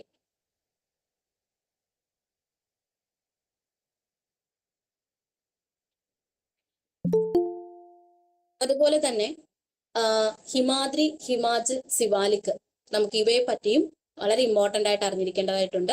അപ്പൊ ഹിമാദ്രി എന്ന് പറയുമ്പോൾ ഏറ്റവും ഉയരം കൂടിയ മൗണ്ടെയിൻ റേഞ്ചുകളാണ് ഹിമാദ്രി എന്ന് പറയുന്നത്. ആവറേജ് ആൾട്ടിറ്റ്യൂഡ് എന്ന് പറയുന്നത് 6000 മീറ്ററിലാണ് വരുന്നത്. ഗംഗ ആൻഡ് ബ്രഹ്മപുത്ര നദിയുടെ തുടക്കം അല്ലെങ്കിൽ ഉത്ഭവം എന്ന് പറയുന്നത് ഹിമാദ്രിയിലാണ്. ഈ ഒരു അനേകം ഉയരമുള്ള കൊടുമുടികളും ഇവിടെ സ്ഥിതി ചെയ്യുന്നുണ്ട്. കാഞ്ചൻജംഗ, അതേപോലെ തന്നെ നന്ദാദേവി തുടങ്ങിയിട്ടുള്ളവയാണ് ഇതിൽ പ്രധാനമായിട്ടുള്ളവ. ഇനി ഹിമാചൽ എന്ന് പറയുമ്പോൾ ഹിമാദ്രിയുടെ സൗത്ത്, അതായത് തെക്കു ഭാഗത്തായിട്ടാണ് ഈ പറയുന്ന ഹിമാചൽ സ്ഥിതി ചെയ്യുന്നത്. ആൾട്ടിറ്റ്യൂഡ് വന്നിട്ടുള്ളത് ഏകദേശം 3000 മീറ്റർ ആണ്. ഇവിടെ പ്രധാനമായിട്ടും ടൂറിസ്റ്റ് പ്ലേസും അതുപോലെ തന്നെ സുഖവാസ കേന്ദ്രങ്ങളും ഒക്കെയാണ് ഉൾപ്പെടുന്നത്. അതായത് ഷിംല, ഡാർജിലിംഗ് തുടങ്ങിയിട്ടുള്ളവയാണ് ഉൾപ്പെടുന്നത്. ഇനി സിവാലിക് എന്ന് പറയുമ്പോൾ ഹിമാചലിനും തെക്കു ഭാഗത്തായിട്ട് സ്ഥിതി ചെയ്യുന്നവയാണ് സിവാലിക് എന്ന് പറയുന്നത്. അപ്പൊ ഇവയുടെ ആൾട്ടിറ്റ്യൂഡ് വന്നിട്ട് 1220 ആണ്. അപ്പം ഇവിടെ ഏറ്റവും വലിയൊരു പ്രധാന പ്രത്യേകത എന്ന് പറയുന്നത് ഹിമാലയൻ റിവേഴ്സ് ഒക്കെ തന്നെ ഈ ഒരു ഭാഗത്തെ മുറിച്ച് കടന്നു പോകുന്നത് കൊണ്ട് തന്നെ അവ ബ്രേക്ക് ചെയ്യുന്ന ഒരു ഭാഗമാണ് സിവാലിക്കിന്റെ പോർഷൻ എന്ന് പറയുന്നത്. അതായത് നദികളുടെ തുടർച്ചയെ ബ്രേക്ക് ചെയ്യുന്ന ഒരു ഭാഗമാണ്. അപ്പോ broad flat valleys seen along these ranges called duns. അതായത് വിസ്തൃതമായിട്ടുള്ള താഴ്വരകൾ ഉള്ള ഒരു പ്രദേശമായതുകൊണ്ട് ഈ പ്രദേശങ്ങളെ ഡൂണുകൾ എന്നാണ് അറിയപ്പെടുന്നത്. ഇതിന് ഉദാഹരണമാണ് നമ്മുടെ ഡെറാഡൂൺ എന്ന് പറയുന്നത്.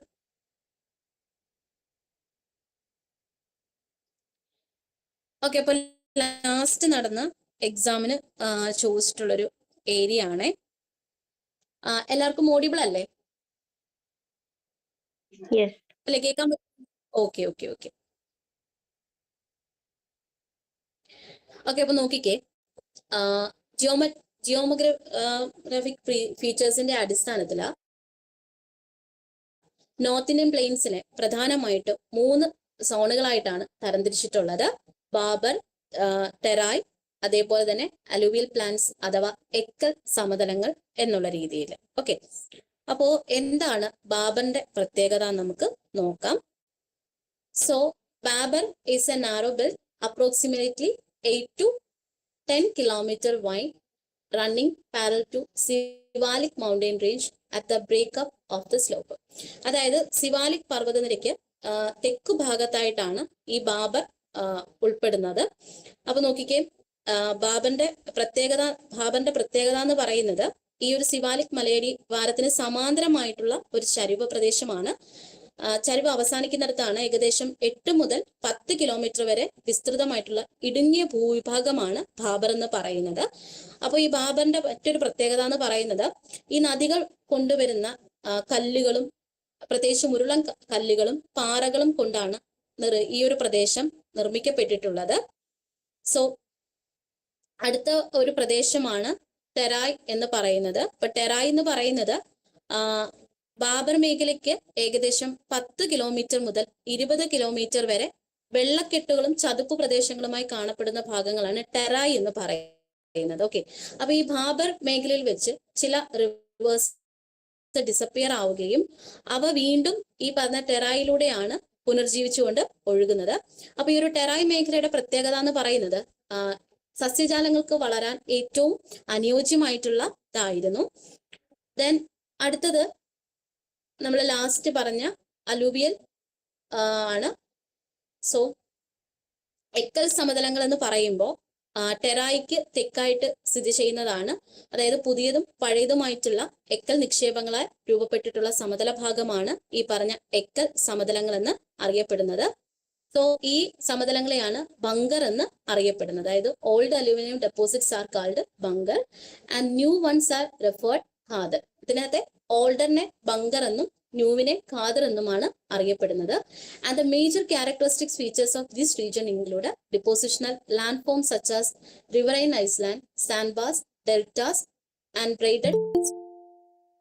ഓക്കെ, അപ്പൊ നോക്കിക്കേ, ഈ ഒരു പ്രദേശത്തിന്റെ പ്രത്യേകത എന്ന് പറയുമ്പോൾ മണൽ വരമ്പുകളും അതേപോലെ തന്നെ ഡെൽറ്റകളും ഒക്കെ തന്നെയാണ് വരുന്നത്. അത് മാത്രമല്ല ഇവിടെ ബ്രൈഡഡ് സ്ട്രീംസ്, അതായത് പിണഞ്ഞൊഴുകുന്ന അരുവികളും ഒക്കെ തന്നെ ഉണ്ട്.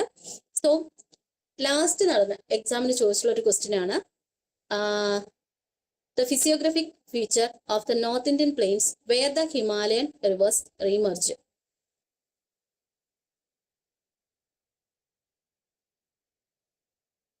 കേൾക്കാൻ പറ്റുന്നുണ്ടോ?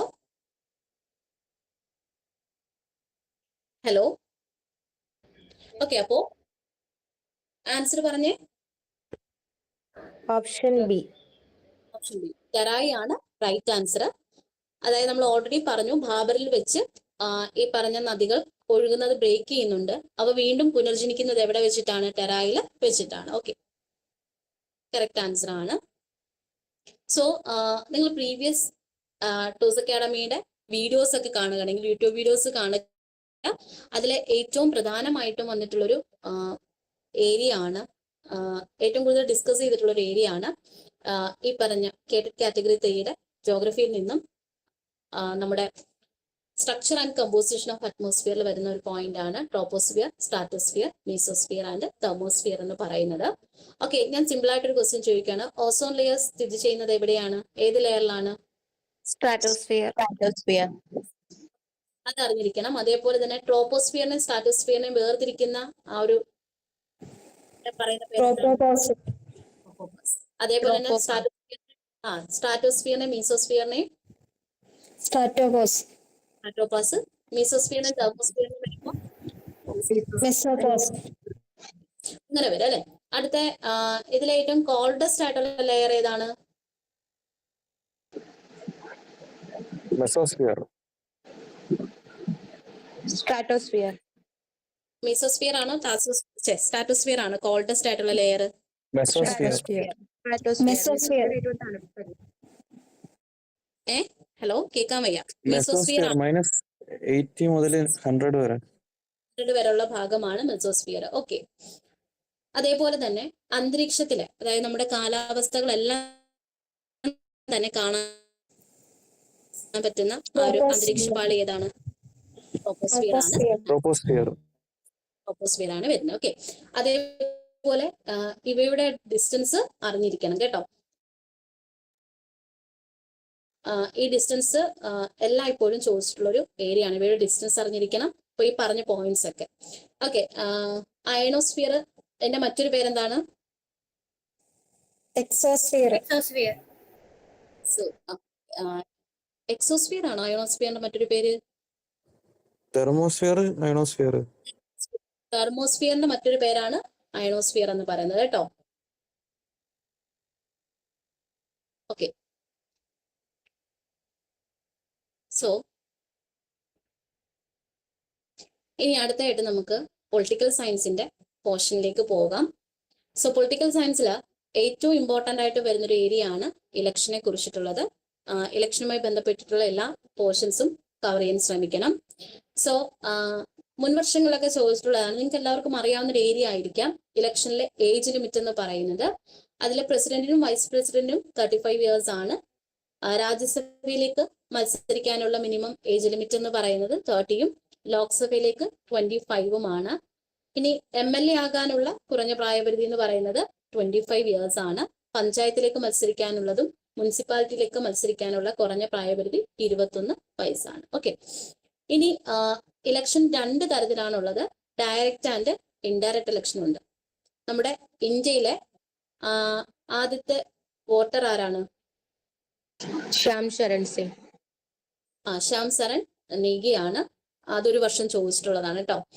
ഓക്കെ, അപ്പോ ഡയറക്റ്റ് ഇലക്ഷൻ എന്ന് പറയുമ്പോൾ ലോക്സഭ, അതേപോലെ തന്നെ state legislature, assembly and local self governments, ഇവിടെയൊക്കെ ഡയറക്റ്റ് ആയിട്ട് ഇലക്ഷൻ കണ്ടക്ട് ചെയ്യുന്നുണ്ട്. അതായത് ജനങ്ങൾക്ക് നേരിട്ട് അവരുടെ ഭരണാധികാരികളെ തിരഞ്ഞെടുക്കാൻ സാധിക്കും. ഇനി ഇൻഡയറക്റ്റ് ഇലക്ഷൻ എന്ന് പറയുന്നത് നമ്മൾ ജയിപ്പിച്ചു വിട്ട ജനപ്രതിനിധികൾ അടുത്ത ഭരണാധികാരികളെ സെലക്ട് ചെയ്യുന്ന രീതിയാണ് ഇൻഡയറക്റ്റ് ഇലക്ഷൻ എന്ന് പറയുന്നത്. അതിൽ പ്രധാനമായിട്ടും പ്രസിഡന്റ്, വൈസ് പ്രസിഡന്റ് ഇലക്ഷൻ, അതേപോലെ രാജ്യസഭ ഇലക്ഷൻ ഒക്കെ തന്നെ എന്താണ്? ഇൻഡയറക്റ്റ് ഇലക്ഷൻ ആണ്. ഓക്കെ, അടുത്തൊരു പ്രധാനമായിട്ടുള്ള ഒരു പോയിന്റ് ആണ് യൂണിവേഴ്സൽ അഡൽട്ട് ഫ്രാഞ്ചൈസി എന്ന് പറയുന്നത്. അപ്പൊ നമ്മുടെ ഇന്ത്യയില് വോട്ടിംഗ് പ്രായപരിധി എന്ന് പറയുന്നത് 18 വയസ്സ് പൂർത്തിയായ ഏതൊരാൾക്കും, അതായത് ജാനുവരി 1 ആ ഒരു വർഷത്തിൽ ജാനുവരി 1 മുമ്പാകെ 18 വയസ്സ് പൂർത്തിയായിട്ടുള്ള ഒരാൾക്കോ അല്ലെങ്കിൽ 18 വയസ്സ് പൂർത്തീകരിച്ച് 6 months ആയ ഒരു വ്യക്തിക്കോ എന്ത് ചെയ്യാൻ സാധിക്കും? ഇത്തരത്തില് ഇന്ത്യൻ പൗരനായിട്ട് അംഗീകാരം ലഭിക്കും. അപ്പൊ ഇതിനെക്കുറിച്ച് പറയുന്നത് അല്ലെങ്കിൽ ഇതിന് കൊടുക്കേണ്ട ആപ്ലിക്കേഷൻ നമ്പർ ഉൾപ്പെടുന്നത് 6A എന്നുള്ള രീതിയിലാണ്. ഇനി എന്താണ് യൂണിവേഴ്സൽ അഡൾട്ട് ഫ്രാഞ്ചൈസി എന്ന് നമുക്ക് നോക്കാം. So universal adult franchise came into effect with the introduction of Constitution of India 26 January 1950. Article 326 universal adult ഫ്രാഞ്ചൈസിയെ കുറിച്ച് പറയുന്നത്. 1989 വരെ നമ്മുടെ ഇന്ത്യയിൽ വോട്ടിംഗ് പ്രായം, അതായത് മിനിമം ഏജ് എന്ന് പറയുന്നത് 21 വയസ്സ് പൂർത്തിയായിരിക്കണമായിരുന്നു.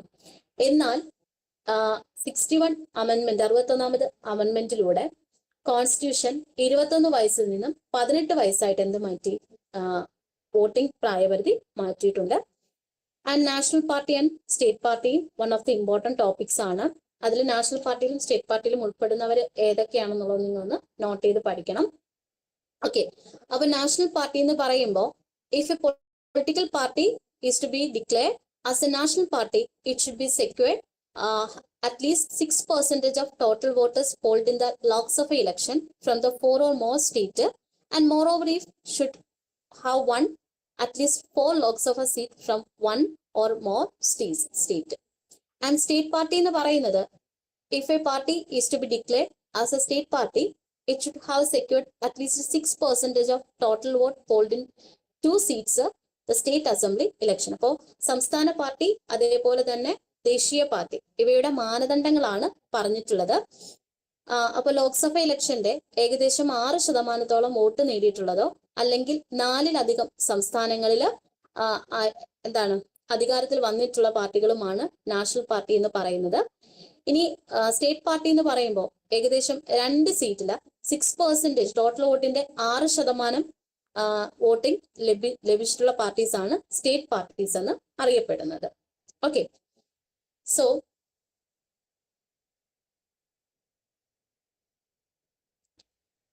അടുത്തൊരു പോയിന്റ് ആണ് ഇലക്ഷൻ കമ്മീഷൻ എന്ന് പറയുന്നത്.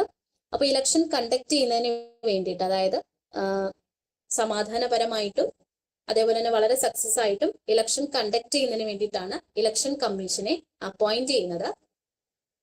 ആർട്ടിക്കിൾ 324 പ്രകാരമാണ്, ഈ ആർട്ടിക്കിളൊക്കെ പഠിച്ചു വെക്കണേ. ആർട്ടിക്കിൾ 324 പ്രകാരമാണ് ഇലക്ഷൻ കമ്മീഷൻ ഓഫ് ഇന്ത്യയെ അപ്പോയിന്റ് ചെയ്തിട്ടുള്ളത്. അതൊരു ഇൻഡിപെൻഡന്റ് ബോഡി, അതായത് ഒരു സ്വതന്ത്ര ബോഡിയാണ്. Election commission consist single and plural till 1989. From 1993 election commission become plural. അതായത് ഇലക്ഷൻ കമ്മീഷൻ എന്ന് പറയുമ്പോൾ ഒന്നുകിൽ ഒരു വ്യക്തിയോ അല്ലെങ്കിൽ ഒന്നിലധികം പേരോ ചേരുന്നതായിരുന്നു. എന്നാൽ കേൾക്കാമോ? വോയിസ് ബ്രേക്ക് ആവുന്നു. ഹലോ, കേൾക്കാം. ഓക്കെ, അപ്പൊ നോക്കിക്കേ, 1993 ശേഷം എന്ത് ചെയ്തു? പ്ലൂറൽ ഇലക്ഷൻ കമ്മീഷൻ എന്ന് പറയുന്നത് പ്ലൂറലായി. അതായത് 3 മെമ്പേഴ്സ് ഉണ്ടായിരിക്കണം. 3 മെമ്പേഴ്സ് എന്ന് പറയുമ്പോൾ 1 ചീഫ് ഇലക്ഷൻ കമ്മീഷണറും അതേപോലെ തന്നെ 2 മെമ്പേഴ്സ് നോൺ ആസ് കമ്മീഷണേഴ്സ് എന്നുള്ള രീതിയിലാണ്. ഇലക്ഷൻ കമ്മീഷണറിനെ അപ്പോയിന്റ് ചെയ്യുന്നത് ഇന്ത്യൻ പ്രസിഡന്റ് ആണ്. അദ്ദേഹത്തിന്റെ കാലയളവെന്ന് പറയുന്നത് 65 വയസ്സ് വരെയോ അല്ലെങ്കിൽ 6 വർഷത്തേക്കോ ആയിരിക്കും. ഇനി ഇത്തരത്തിൽ ഇലക്ഷൻ കമ്മീഷനിലിരിക്കെ എന്തെങ്കിലും തരത്തിലുള്ള കോൺസ്റ്റിറ്റ്യൂഷൻ വയലൻസ് കാണിക്കുകയാണെങ്കിൽ ഇലക്ഷൻ കമ്മീഷനെ ആ ഒരു ഡ്യൂറേഷൻ കംപ്ലീറ്റ് ചെയ്യുന്നതിന് മുമ്പ് തന്നെ റിമൂവ് ചെയ്യാൻ സാധിക്കും. ഇപ്പൊ ഓരോ സംസ്ഥാനത്തിനും സംസ്ഥാന ഇലക്ഷൻ കമ്മീഷണേഴ്സ് ഉണ്ടായിരിക്കും. ഇപ്പൊ സ്റ്റേറ്റ് ഇലക്ഷൻ കമ്മീഷൻ എന്ന് പറയുന്നത് പ്രധാനമായിട്ടും പഞ്ചായത്ത്, അർബൻ ലോക്കൽ ബോഡീസിന്റെ ഒക്കെ തന്നെ ഇലക്ഷൻ സൂപ്പർവൈസ് ചെയ്യുന്നതിന് വേണ്ടിയിട്ടാണ് സ്റ്റേറ്റ് ഇലക്ഷൻ കമ്മീഷണേഴ്സിനെ രൂപീകരിച്ചിട്ടുള്ളത്. നമ്മുടെ amendment 73rd and 74th amendment പ്രകാരമാണ് ഈ പറഞ്ഞ സ്റ്റേറ്റ് ഇലക്ഷൻ കമ്മീഷനെ നിയോഗിച്ചിട്ടുള്ളത്.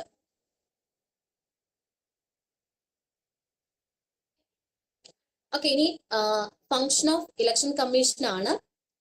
സോ വളരെ പ്രധാനമായിട്ടുള്ള ഒരു പോയിന്റ് ആണ് ഫങ്ഷൻ ഓഫ് ഇലക്ഷൻ കമ്മീഷൻ എന്ന് പറയുന്നത്. അതായത് പൊളിറ്റിക്കൽ പാർട്ടിക്ക് അപ്രൂവൽ കൊടുക്കുന്നു, ഇലക്ഷന് കമ്മീഷനാണ് സിംബൽസ് കൊടുക്കുന്നത്, ഇലക്ഷൻ ഷെഡ്യൂള് നോട്ടിഫൈ ചെയ്യുന്നുണ്ട്, അതേപോലെ തന്നെ ഇലക്ഷൻ മെഷീനറി സൂപ്പർവൈസ് ചെയ്യുന്നുണ്ട്, ഇലക്ഷൻ കണ്ടക്ട് ചെയ്യുന്നതിന് വേണ്ടിയിട്ടുള്ള ഒഫീഷ്യൽസിനെ അപ്പോയിന്റ് ചെയ്യുന്നുണ്ട്, അതേപോലെ തന്നെ ഇലക്ട്രോണിക് വോട്ടിംഗ് മെഷീന്റെ സേഫ് കസ്റ്റഡി നടപ്പിലാക്കുന്നുണ്ട്, വോട്ട് കൗണ്ട് ചെയ്യുന്നുണ്ട്, ഫൈനൽ റിസൾട്ട് അനൗൺസ് ചെയ്യുന്നുണ്ട്.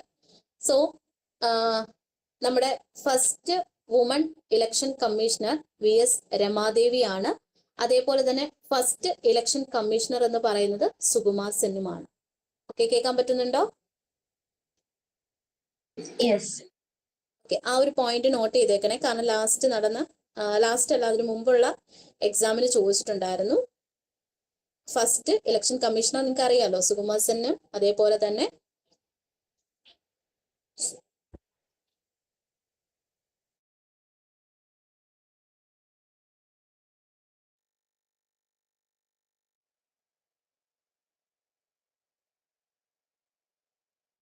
ഓക്കെ, അപ്പം അടുത്തൊരു പോയിന്റ് എന്ന് പറയുമ്പോൾ കോൺസ്റ്റിറ്റ്യൂഷന്റെ പ്രധാനമായിട്ടുള്ള കുറച്ച് കാര്യങ്ങളാണ്. ഓക്കെ, ഒരുപാടുള്ളത് കൊണ്ട് അതിനകത്ത് ഏറ്റവും ഇമ്പോർട്ടന്റ് ആയിട്ടുള്ളവയെ സോർട്ട് ചെയ്തിട്ടുള്ളവയാണ്. സോ ഇന്ത്യയെ സംബന്ധിച്ചിടത്തോളം ഇന്ത്യൻ കോൺസ്റ്റിറ്റ്യൂഷൻ എന്ന് പറയുമ്പോൾ എന്താണ്, ഡിഫറെന്റ് കൺട്രീസിൽ നിന്നും എന്ത് ചെയ്തിട്ടുണ്ട്, കടമെടുത്തുകൊണ്ടാണ് നമ്മുടെ ഇന്ത്യൻ കോൺസ്റ്റിറ്റ്യൂഷൻ നിർമ്മിച്ചിട്ടുള്ളത്. അതിൽ ബ്രിട്ടീഷ് കോൺസ്റ്റിറ്റ്യൂഷനിൽ നിന്നും ഇന്ത്യ കടമെടുത്തിട്ടുള്ള പ്രധാനമായിട്ടുള്ള ആശയങ്ങളാണ് FPTP അഥവാ first past post system and parliamentary system, rule of law അല്ലെങ്കിൽ നിയമവാഴ്ച, role of speaker, law making procedure, citizenship. ഇവയെല്ലാം തന്നെ ബ്രിട്ടീഷ് കോൺസ്റ്റിറ്റ്യൂഷനിൽ നിന്നുമാണ് ഇന്ത്യ കടമെടുത്തിട്ടുള്ളത്. ആൻഡ് അമേരിക്കൻ കോൺസ്റ്റിറ്റ്യൂഷനിൽ നിന്നും ഇന്ത്യ ബോറോ ചെയ്തിട്ടുള്ളവയാണ് fundamental rights, judicial review, preamble, preamble തുടങ്ങിയിട്ടുള്ളവയായിരുന്നു. ആൻഡ് അടുത്തത് കനേഡിയൻ കോൺസ്റ്റിറ്റ്യൂഷനിൽ നിന്നുമാണ് ഫെഡറൽ സിസ്റ്റം, അതേപോലെ തന്നെ strong central government and residuary powers തുടങ്ങിയിട്ടുള്ള, അതായത് അവശിഷ്ട അധികാരങ്ങൾ തുടങ്ങിയിട്ടുള്ളവ കടമെടുത്തിട്ടുള്ളത് കനേഡിയൻ കോൺസ്റ്റിറ്റ്യൂഷനിൽ നിന്നുമാണ്. ഇനി ഫ്രഞ്ച് കോൺസ്റ്റിറ്റ്യൂഷനിൽ നിന്നുമാണ്. ഈ ഒരു കാര്യം നിങ്ങൾക്ക് ഓർത്തിരിക്കാം, ലിബർട്ടി, ഇക്വാലിറ്റി, ഫ്രറ്റേണിറ്റി. ഇത് എവിടെയാണ് നമ്മൾ പറഞ്ഞു മുമ്പ്? നമ്മുടെ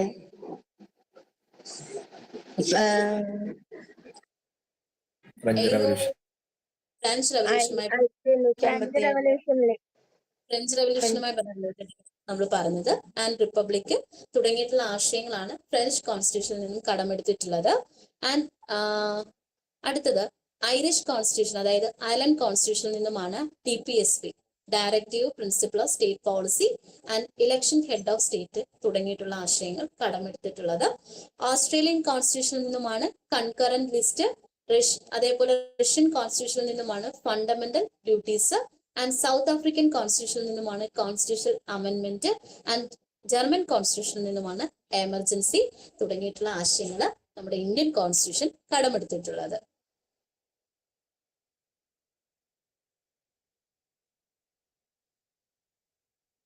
ഓക്കെ, അടുത്തത് 73rd അമെൻമെന്റിനെ കുറിച്ചിട്ടാണ്. ഈ 73rd അമെൻമെന്റ് റിപ്പീറ്റ് ആയിട്ട് വരുന്നൊരു ക്വസ്റ്റ്യൻ ആണ്. നിങ്ങൾക്ക് എല്ലാവർക്കും അറിയാലോ 73rd അമെൻമെന്റ് എന്ന് പറയുന്നത്. അപ്പോൾ 73rd അമെൻമെന്റ് റെക്കമെൻഡ് ചെയ്തിട്ടുള്ളത് തുങ്കൻ കമ്മിറ്റി ആണ് 73rd അമെൻമെന്റ് റെക്കമെൻഡ് ചെയ്തിട്ടുള്ളത്. അതിനുശേഷം 1992 എന്ത് ചെയ്തത്, പാർലമെന്റ് ഇത് പാസ്സാക്കിയിട്ടുള്ളത്. പക്ഷെ 1993 മുതലാണ് ഇത് നിലവിൽ വന്നത്. ഓക്കെ, അപ്പൊ എന്തൊക്കെയാണ് 73rd അമെൻമെന്റിന്റെ ഫീച്ചേഴ്സ് എന്ന് നമുക്ക് നോക്കാം. ആദ്യമേ തന്നെ 3 tier system in all state of India. എന്താ 3 ടയർ സിസ്റ്റം എന്ന് പറയുന്നത്? 3 ടയർ പഞ്ചായത്തിന്റെ പഞ്ചായത്ത്,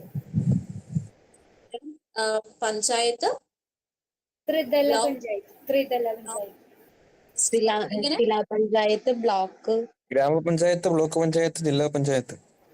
ഇങ്ങനെ 3 ടയർ സിസ്റ്റം ഇന്ത്യയിലെ എല്ലാ സംസ്ഥാനങ്ങളിലും നടപ്പിലാക്കിയത് 73rd അമെൻമെന്റിലൂടെയാണ്.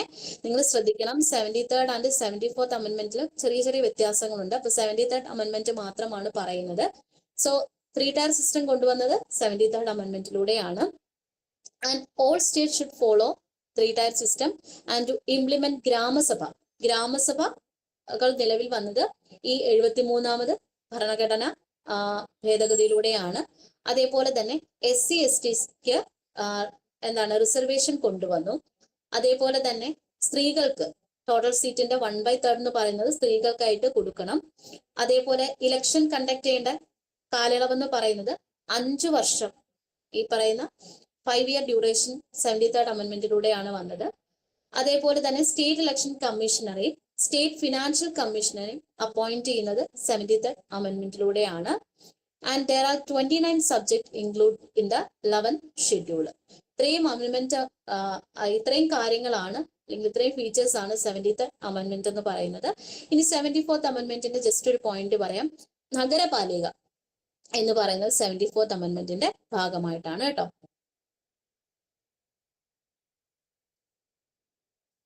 ഓക്കെ, അപ്പൊ നോക്കിക്കേ, നമ്മളിപ്പോ ഡിസ്കസ് ചെയ്ത കുറച്ച് കാര്യങ്ങളാണ്.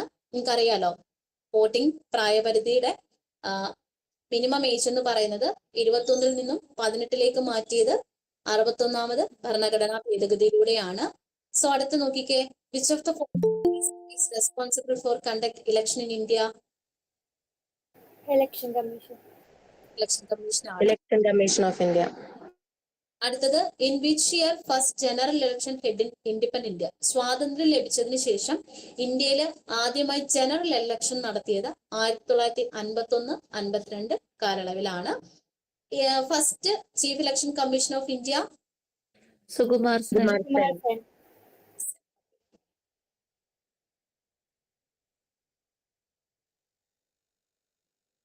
സോ അതേപോലെ തന്നെ ഇലക്ഷൻ കമ്മീഷനെ കുറിച്ച് പറയുന്ന ആർട്ടിക്കിൾ 324 പ്രകാരമാണ്. ഇനി ഇലക്ഷൻ കണ്ടക്ട് ചെയ്യുന്ന ഒരു ഹിസ്റ്ററി പരിശോധിക്കുകയാണെങ്കിൽ ഇന്ത്യൻ ജനറൽ ഇലക്ഷനിൽ ഹൈയസ്റ്റ് വോട്ടർ ടേൺ ഔട്ട് ഇതില് ഒരു ചെറിയ മാറ്റം ഉണ്ട് കേട്ടോ. ഇതിൽ ഞാൻ ആൻസർ മാർക്ക് ചെയ്തേക്കുന്നത് നീല സത്യനാരായണാണ്, പക്ഷെ VS രമാദേവിയാണ്. ഓൾറെഡി നമ്മൾ പറഞ്ഞൊരു പോയിന്റ് ആണ്. അടുത്ത, which state has the largest number of seats of Lok Sabha? Uttar Pradesh ആണ്. ദെൻ അടുത്ത 2 ക്വസ്റ്റ്യൻസ് നോക്കിക്കേ. Electronic voting machine first use ചെയ്തിട്ടുള്ളത് എത്രാമത്തെ വർഷത്തെ ഇലക്ഷൻ ആണെന്നുള്ളതും, അതേപോലെ തന്നെ which constitutional body responsible for ഡിലിമിനേഷൻ of constituencies in India?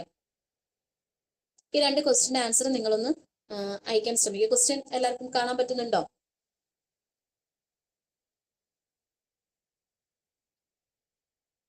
Okay, ആർക്കെങ്കിലും ഇതിന് ആൻസർ ചെയ്യാൻ പറ്റുമോ?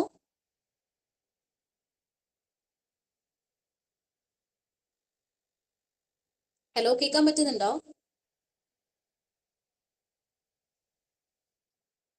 ഓക്കെ, 1998 ആണ്. ഓക്കെ, ആൻസർ ഗ്രൂപ്പിൽ ഷെയർ ചെയ്താൽ മതി കേട്ടോ. അടുത്തൊരു പോയിന്റ് എന്ന് പറയുമ്പോൾ നമ്മൾ എക്കണോമിക്സിലേക്ക് പോവുകയാണ്. എക്കണോമിക്സിൽ മോസ്റ്റ് റിപ്പീറ്റഡ് ആയിട്ട് വരുന്നൊരു പോർഷൻ ആണ് RBI, reserve bank of India. നമ്മുടെ ഇന്ത്യയിലെ ബാങ്കിങ്ങിന്റെ അപ്പെക്സ് അതോറിറ്റി എന്ന് പറയുന്നത് RBI ആണ്. ഇപ്പൊ റീസെന്റ് ആയിട്ട് RBIയുടെ കാര്യത്തിൽ വന്നൊരു മാറ്റം എന്താ? റീസെന്റ് ആയിട്ട്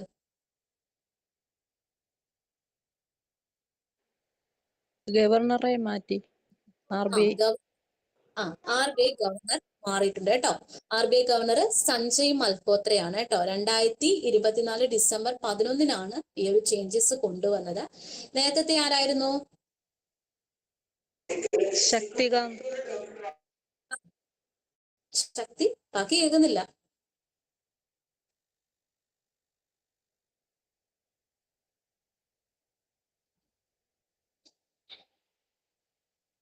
ആരായിരുന്നു?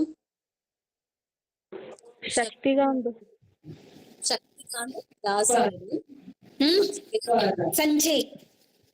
ഇപ്പൊ സഞ്ജയ് മൽഹോത്രയാണ്.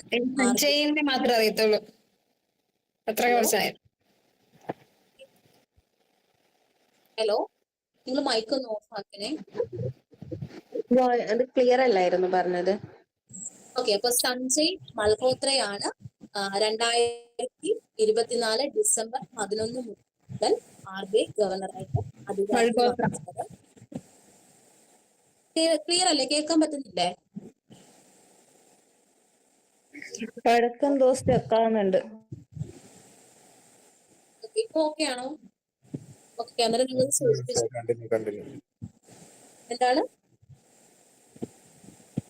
ഇപ്പോഴും സ്റ്റക്ക് ആണോ? ഇല്ല മിസ്സേ, പ്രശ്നമൊന്നുമില്ല. ക്ലാസ് എടുത്തു. ഇപ്പൊ ക്ലിയർ ആണ്.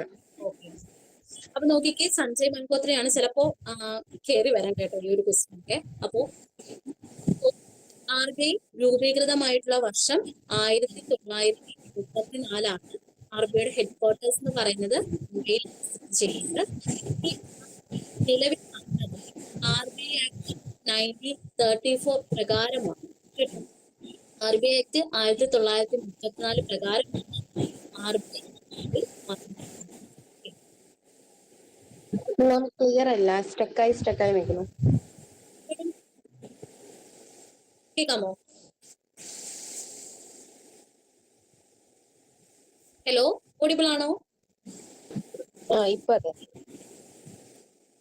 ഇനി ആർ ബി ഐയുടെ ഏറ്റവും ഇമ്പോർട്ടന്റ് ഫങ്ഷൻസ് എന്നുള്ളത് ഇപ്പൊ നോക്കിക്കേ, ആർ ബി ഐയുടെ ഫംഗ്ഷൻ എന്ന് പറയുമ്പോൾ പ്രധാനമായിട്ടും 4 ഫംഗ്ഷനാണ് വരുന്നത്. ഇപ്പൊ കേൾക്കാമോ? Hello, okay. ആർ ബി ഐയുടെ ഫംഗ്ഷൻ എന്ന് പറയുന്നത് പ്രധാനമായിട്ടും 4 ഫംഗ്ഷനാണുള്ളത്. Printing of currencies, controlling credit, government and bank. അതായത് നമ്മുടെ നാട്ടിലെ നോട്ടുകൾ അച്ചടിക്കാനുള്ള അനുമതി ആർക്ക് മാത്രമേ ഉള്ളൂ? ആർ ബി ഐക്ക് ഉള്ളൂ. അപ്പൊ കോയിൻസ്, കറൻസി ആർ ബി ആണെങ്കിൽ കോയിൻസ് ആരായിരിക്കും?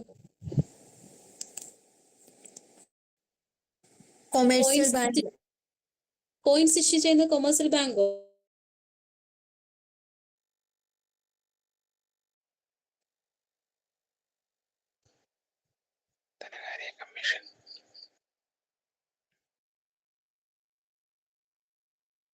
ധനകാര്യ കമ്മീഷൻ.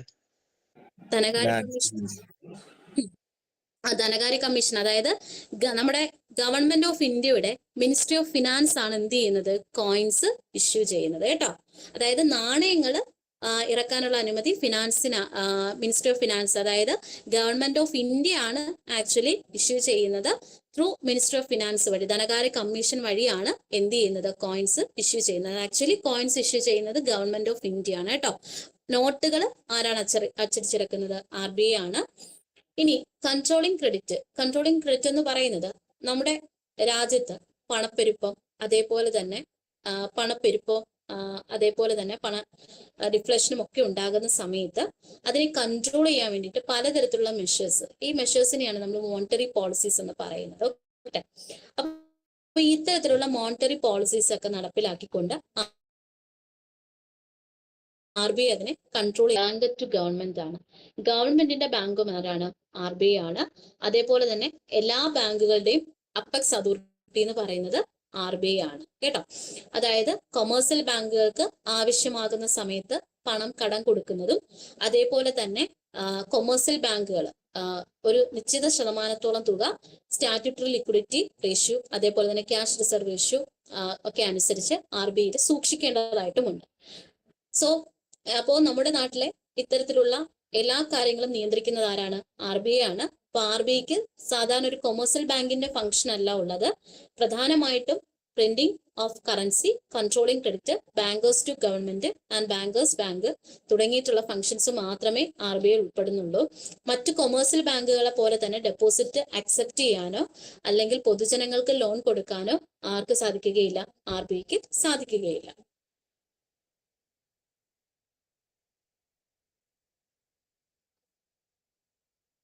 ഓക്കെ, അപ്പൊ നോക്കിക്കേ, എങ്ങനെയാണ് R B I notes print ചെയ്യുന്നത് നോക്കുക. അതായത് ആർ ബി ഐ ആണ് നമ്മുടെ രാജ്യത്തെ എല്ലാ കറൻസികളും ഇഷ്യൂ ചെയ്യുന്നത്. ഓൾ കറൻസീസ് എക്സെപ്റ്റ് ദാറ്റ് 1 രൂപ നോട്ട് ആർ പ്രിന്റഡ്. അതായത് 1 രൂപ നോട്ട് ഒഴിച്ച് ബാക്കി എല്ലാം തന്നെ ആർ ബി ഐ ആണ് പ്രിന്റ് ചെയ്യുന്നത്. ഈ പറഞ്ഞ 1 രൂപ നോട്ടും അതേപോലെ തന്നെ അതുമായി ബന്ധപ്പെട്ട് വരുന്ന കോയിൻസും ഒക്കെ തന്നെ നമ്മുടെ ഗവൺമെന്റ് ഓഫ് ഇന്ത്യ അല്ലെങ്കിൽ സെൻട്രൽ ഫിനാൻസ് ഡിപ്പാർട്ട്മെന്റ് വഴിയാണ് നടപ്പിലാക്കുന്നത്. And gold foreign exchange reserve which hold the fixed value of the note has hold as security. അതായത് നമ്മുടെ രാജ്യത്തേക്ക് വരുന്ന ഫോറിൻ എക്സ്ചേഞ്ച് റിസർവുകളും ഗോൾഡും ഒക്കെ തന്നെ അനുസരിച്ചിട്ടാണ് എന്ത് ചെയ്യുന്നത്? ഇത്തരത്തിലുള്ള നോട്ടുകൾ എന്ത് ചെയ്യുന്നത്? ആ ഒരു വാല്യൂവിന്റെ അടിസ്ഥാനത്തിലാണ് നോട്ട് ഇഷ്യൂ ചെയ്യുന്നത്. അപ്പം ഫോറിൻ എക്സ്ചേഞ്ച് റിസർവിന്റെയും അതേപോലെ തന്നെ ഗോൾഡിന്റെയും ഒക്കെ തന്നെ ഒരു റിസർവ് എന്ന് പറയുന്നത് ആർ ബി ഐ ആണ് കേട്ടോ. സോ എങ്ങനെയാണ് RBI ക്രെഡിറ്റ് കൺട്രോൾ ചെയ്യുന്നത് നമുക്ക് നോക്കാം. Control of credit is the main function of RBI. ഇതിനു വേണ്ടിയിട്ട് പ്രധാനമായിട്ടും ഇൻട്രസ്റ്റ് റേറ്റ് തുടങ്ങി പലതരത്തിലുള്ള റേറ്റുകളുണ്ട്. ഈ ഇൻട്രസ്റ്റ് റേറ്റുകൾ ചേഞ്ച് കൊണ്ടുവന്നുകൊണ്ടാണ് RBI എന്ത് ചെയ്യുന്നത്, ഇത്തരത്തില് ക്രെഡിറ്റ് കൺട്രോൾ ചെയ്യുന്നത്. ഇപ്പോ as rate interest increase volume of loan decrease, അതായത് ഇൻട്രസ്റ്റ് റേറ്റ് അല്ലെങ്കിൽ പലിശ നിരക്ക് കൂടുമ്പോൾ അതിനനുസരിച്ച് ലോണിന്റെ എമൗണ്ട് കുറയും. ഇനി ഇൻട്രസ്റ്റ് റേറ്റ് അതായത് പലിശ നിരക്ക് കുറയുമ്പോൾ അതിനനുസരിച്ച് ലോണിന്റെ എമൗണ്ട് കൂട്ടും.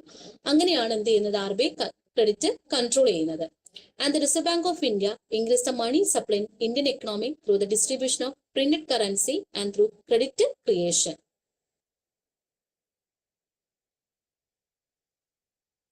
സോ അതുപോലെ തന്നെ നമ്മളൊരു പോയിന്റ് പറഞ്ഞിരുന്നു, RBI ബാങ്കേഴ്സ് ടു ഗവൺമെന്റ് ആയിട്ട് പ്രവർത്തിക്കുന്നുണ്ടെന്നുള്ളത്. സോ RBIയുടെ ഏറ്റവും പ്രധാനമായിട്ടുള്ള ഒരു ഫംഗ്ഷൻ ആണ് സെൻട്രൽ ആൻഡ് സ്റ്റേറ്റ് ഗവൺമെന്റിന്റെ ബാങ്ക് എന്ന് പറയുന്നത് RBI ആണ്. So as a banker to government, Reserve Bank of India accept a deposit from government and sanction loan and render other banking service to them. അതായത് RBI ഈ പറഞ്ഞ banking service എല്ലാം കൊടുക്കുന്നത് ആർക്ക് മാത്രമാണ്, ഗവൺമെന്റിന് മാത്രമാണ്. അത് മാത്രവുമല്ല, ഗവൺമെന്റിന് സർവീസുകൾ കൊടുക്കുമ്പോൾ RBI യാതൊരു തരത്തിലുള്ള സർവീസ് ചാർജോ ഫീസോ ഈടാക്കുന്നില്ല എന്നുള്ളത് മറ്റൊരു പ്രധാന പോയിന്റ് ആണ്.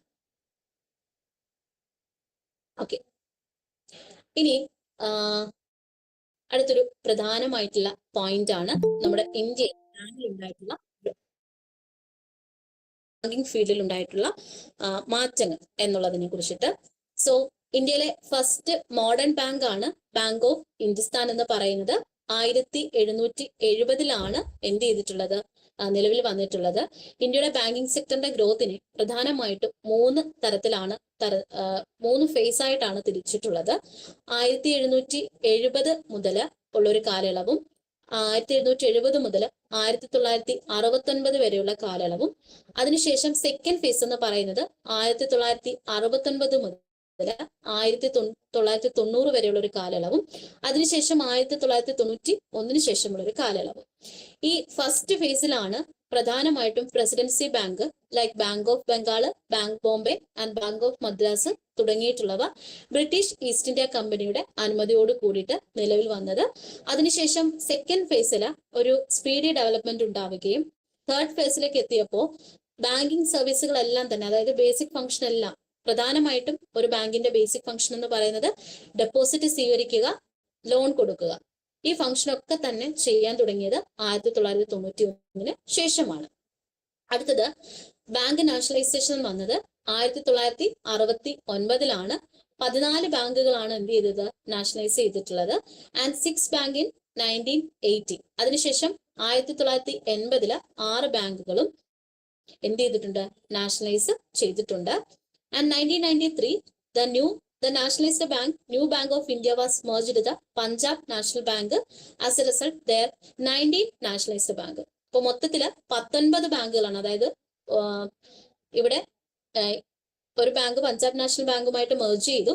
അതിനുശേഷം 19 നാഷണലൈസ്ഡ് ബാങ്ക് ആണ് മൊത്തത്തിലുള്ളത്. അപ്പൊ അവയുടെ പേരാണ് ചുവടെ കൊടുത്തിട്ടുള്ളത് കേട്ടോ.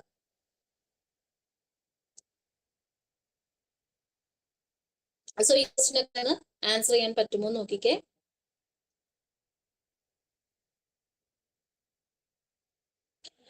When was the Reserve Bank of India established? 1935. 1935. Okay. Reserve Bank of India was nationalized in which year? 1969. 1996.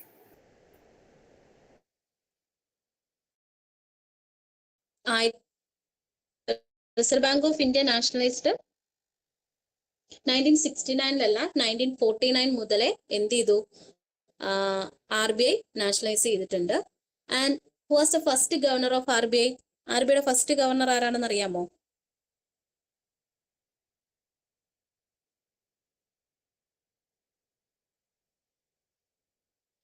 അറിയില്ലേ RBIയുടെ ഫസ്റ്റ് ഗവർണർ? ഓപ്ഷൻ സി ആണ് കേട്ടോ റൈറ്റ് ആൻസർ. ഓസ്മോൺ സ്മിത്ത് ആണ് RBIയുടെ ആദ്യത്തെ ഗവർണർ എന്ന് പറയുന്നത്. And which act govern the functioning of reserve bank of India? Reserve Bank of India Act 1934. ഒരുപാട് missing ആക്കുന്നുണ്ട്. ഈ ബാങ്കിങ് റെഗുലേഷൻ ആക്ട് ഒന്നും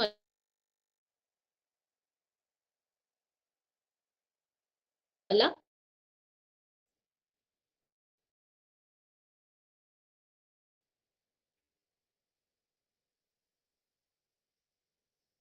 ഓക്കെ, സോ ആർബിഐയുടെ headquarters Mumbai. Okay. And അടുത്ത ക്വസ്റ്റ്യൻ നിങ്ങളൊന്ന് ആൻസർ ചെയ്യാൻ ശ്രമിച്ച which of the following function is not a performed by RBI? Ma'am, can you repeat this? Answer Mumbai answer. Okay, അടുത്ത് നോക്കിക്കേ, which of the following function is not performed by reserve bank of India? Regulating stock market. Regulatory stock market. Stock മാർക്കറ്റിനെ regulate ചെയ്യുന്ന ആരാണ്? BSEBI.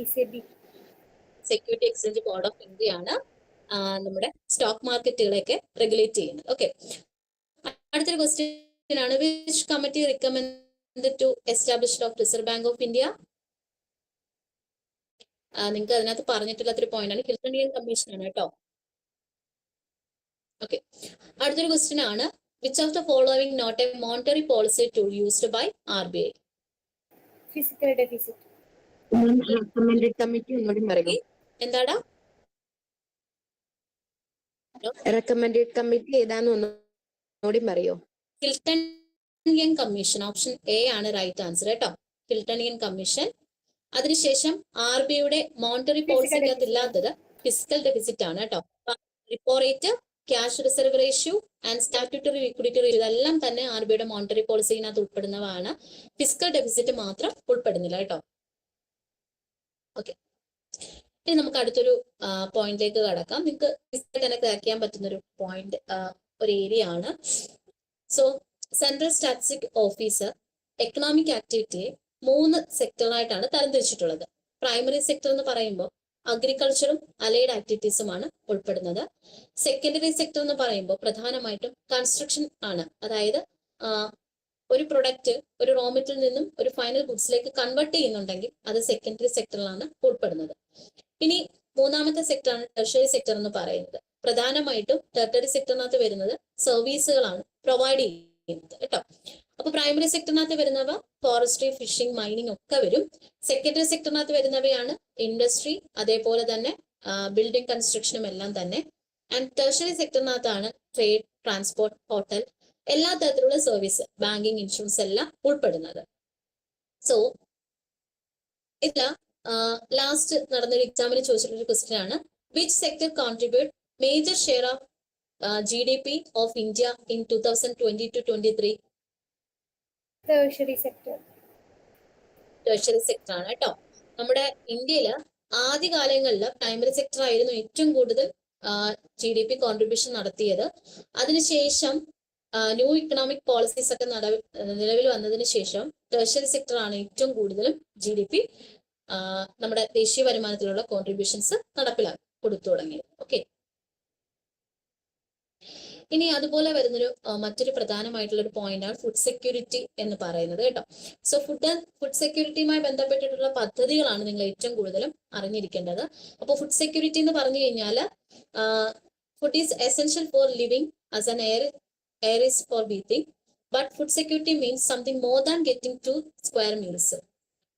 അതായത് എന്താണ്, മീൽസിൽ നമുക്ക് ഏതെങ്കിലും 2 meals, അതായത് 2 നേരത്തെ ഭക്ഷണമെങ്കിലും ഉറപ്പായിട്ട് ലഭിക്കുന്നുണ്ടെങ്കിൽ അതിനെയാണ് നമ്മൾ ഫുഡ് സെക്യൂരിറ്റി എന്ന് പറയുന്നത്. ഓക്കെ, സോ ഒരു രാജ്യത്തിന്റെ അവൈലബിലിറ്റി ഓഫ് ഫുഡ് എന്നുള്ളത് കൊണ്ട് ഉദ്ദേശിക്കുന്നത് ആ രാജ്യത്തിനുള്ളിൽ എത്രത്തോളം ഫുഡ് പ്രൊഡക്ഷൻ ഉണ്ടാകുന്നു, അതേപോലെ തന്നെ എത്രത്തോളം ഫുഡ് ഇമ്പോർട്ട് ചെയ്യുന്നുണ്ട്, മുൻ വർഷങ്ങളിലും എത്രത്തോളം സ്റ്റോക്ക് ചെയ്തിട്ടുണ്ട് ഗവൺമെന്റിന്റെ ഗ്രാനറീസിൽ, തുടങ്ങിയ കാര്യങ്ങളുടെ അടിസ്ഥാനത്തിലാണ്. ഇനി ആക്സസിബിലിറ്റി എന്ന് പറയുന്നത് എല്ലാവർക്കും ഫുഡ് ലഭിക്കുക എന്നുള്ളതാണ്. ആൻഡ് അഫോർഡബിലിറ്റി എന്ന് പറയുന്നത് ആവശ്യാനുസരണം ആഹാരം, അതായത് ന്യൂട്രീഷ്യസ് ആൻഡ് ഡയറ്ററി നീഡ്സിന് വേണ്ടിയിട്ടുള്ള സഫിഷ്യന്റ് ഫുഡ് മേടിക്കാനുള്ള പണം കൈവശമുണ്ടോ എന്നുള്ളതാണ് അഫോർഡബിലിറ്റി കൊണ്ട് ഉദ്ദേശിക്കുന്നത്. സോ ഫുഡ് സെക്യൂരിറ്റിയിൽ ഏറ്റവും പ്രധാനമായിട്ട് വരുന്ന രണ്ട് കമ്പോണൻസ് ആണ് buffer stock and public distribution എന്ന് പറയുന്നത്. അപ്പോൾ ബഫർ സ്റ്റോക്ക് എന്ന് പറയുന്നത് is the stock of food grains like wheat, rice procured by government through the Food Corporation of India. ഇനി പബ്ലിക് ഡിസ്ട്രിബ്യൂഷൻ സിസ്റ്റം എന്ന് പറയുമ്പോൾ that means PDS, the food produced by Food Corporation India distributed through government regulated ration shop called fair price shop among poor sector of the society. അപ്പോൾ buffer stock എന്ന് പറയുന്നത് ഇത്തരത്തിൽ food corporation India നമ്മുടെ രാജ്യത്തെ wheat, rice ഒക്കെ തന്നെ സംഭരിക്കുകയും അത് പബ്ലിക് ഡിസ്ട്രിബ്യൂഷൻ സിസ്റ്റത്തിലൂടെ പൊതുജനങ്ങൾക്ക് ലഭ്യമാവുകയും ചെയ്യും. പ്രത്യേകിച്ചും റേഷൻ ഷോപ്പ് പോലെയുള്ള ഫെയർ പ്രൈസ് ഷോപ്പ് വഴിയാണ് നമ്മുടെ രാജ്യത്തെ ഏറ്റവും പാവപ്പെട്ടവരിലേക്ക് ആവശ്യാനുസരണം, അതായത് ആവശ്യക്കാരിലേക്ക് ഇത്തരത്തിലുള്ള ഭക്ഷണ പദാർത്ഥങ്ങൾ എത്തിച്ചേരുന്നത്. ഇനി അടുത്തൊരു പ്രധാനമായിട്ടുള്ള ഒരു പോയിന്റ് ആണ് നമ്മുടെ രാജ്യത്ത് നടപ്പിലാക്കി വരുന്ന പ്രധാനമായിട്ടുള്ള പ്രോഗ്രാംസ് എന്തൊക്കെയാണെന്നുള്ളതാണ്. അതിൽ ഫുഡ് സെക്യൂരിറ്റി, തൊഴില്, അങ്ങനെയുള്ള പല കാര്യങ്ങളുണ്ട്. ഫുഡ് സെക്യൂരിറ്റി ഉറപ്പുവരുത്താനുള്ള പ്രധാനമായിട്ടുള്ള ഒന്നാണ് അന്നപൂർണ പദ്ധതി എന്ന് പറയുന്നത്. പ്രധാനമായിട്ടും 65 വയസ്സിന് മുകളിലോട്ടുള്ളവർക്കാണ്, അതായത് പ്രത്യേകിച്ച് വരുമാനം ഒന്നുമില്ലാത്തവരാണ് ഇതിന്റെ ബെനിഫിഷ്യറീസ് എന്ന് പറയുന്നത്. അവർക്ക് റേഷൻ കടകൾ വഴി 10 കിലോ റൈസ് സൗജന്യമായി ലഭിക്കുന്നുണ്ട്. അതേപോലെ ലാസ്റ്റ് നടന്നൊരു എക്സാമിനോ അതിന് മുമ്പ് നടന്നൊരു എക്സാമിനോ ചോദിച്ചുള്ള ഒരു ക്വസ്റ്റ്യൻ ആണ് അന്ത്യോദയ അന്യയോജന എന്ന് പറയുന്നത്. എല്ലാവർക്കും കേൾക്കാൻ പറ്റുന്നുണ്ടോ? കേൾക്കാൻ പറ്റുന്നുണ്ടോ?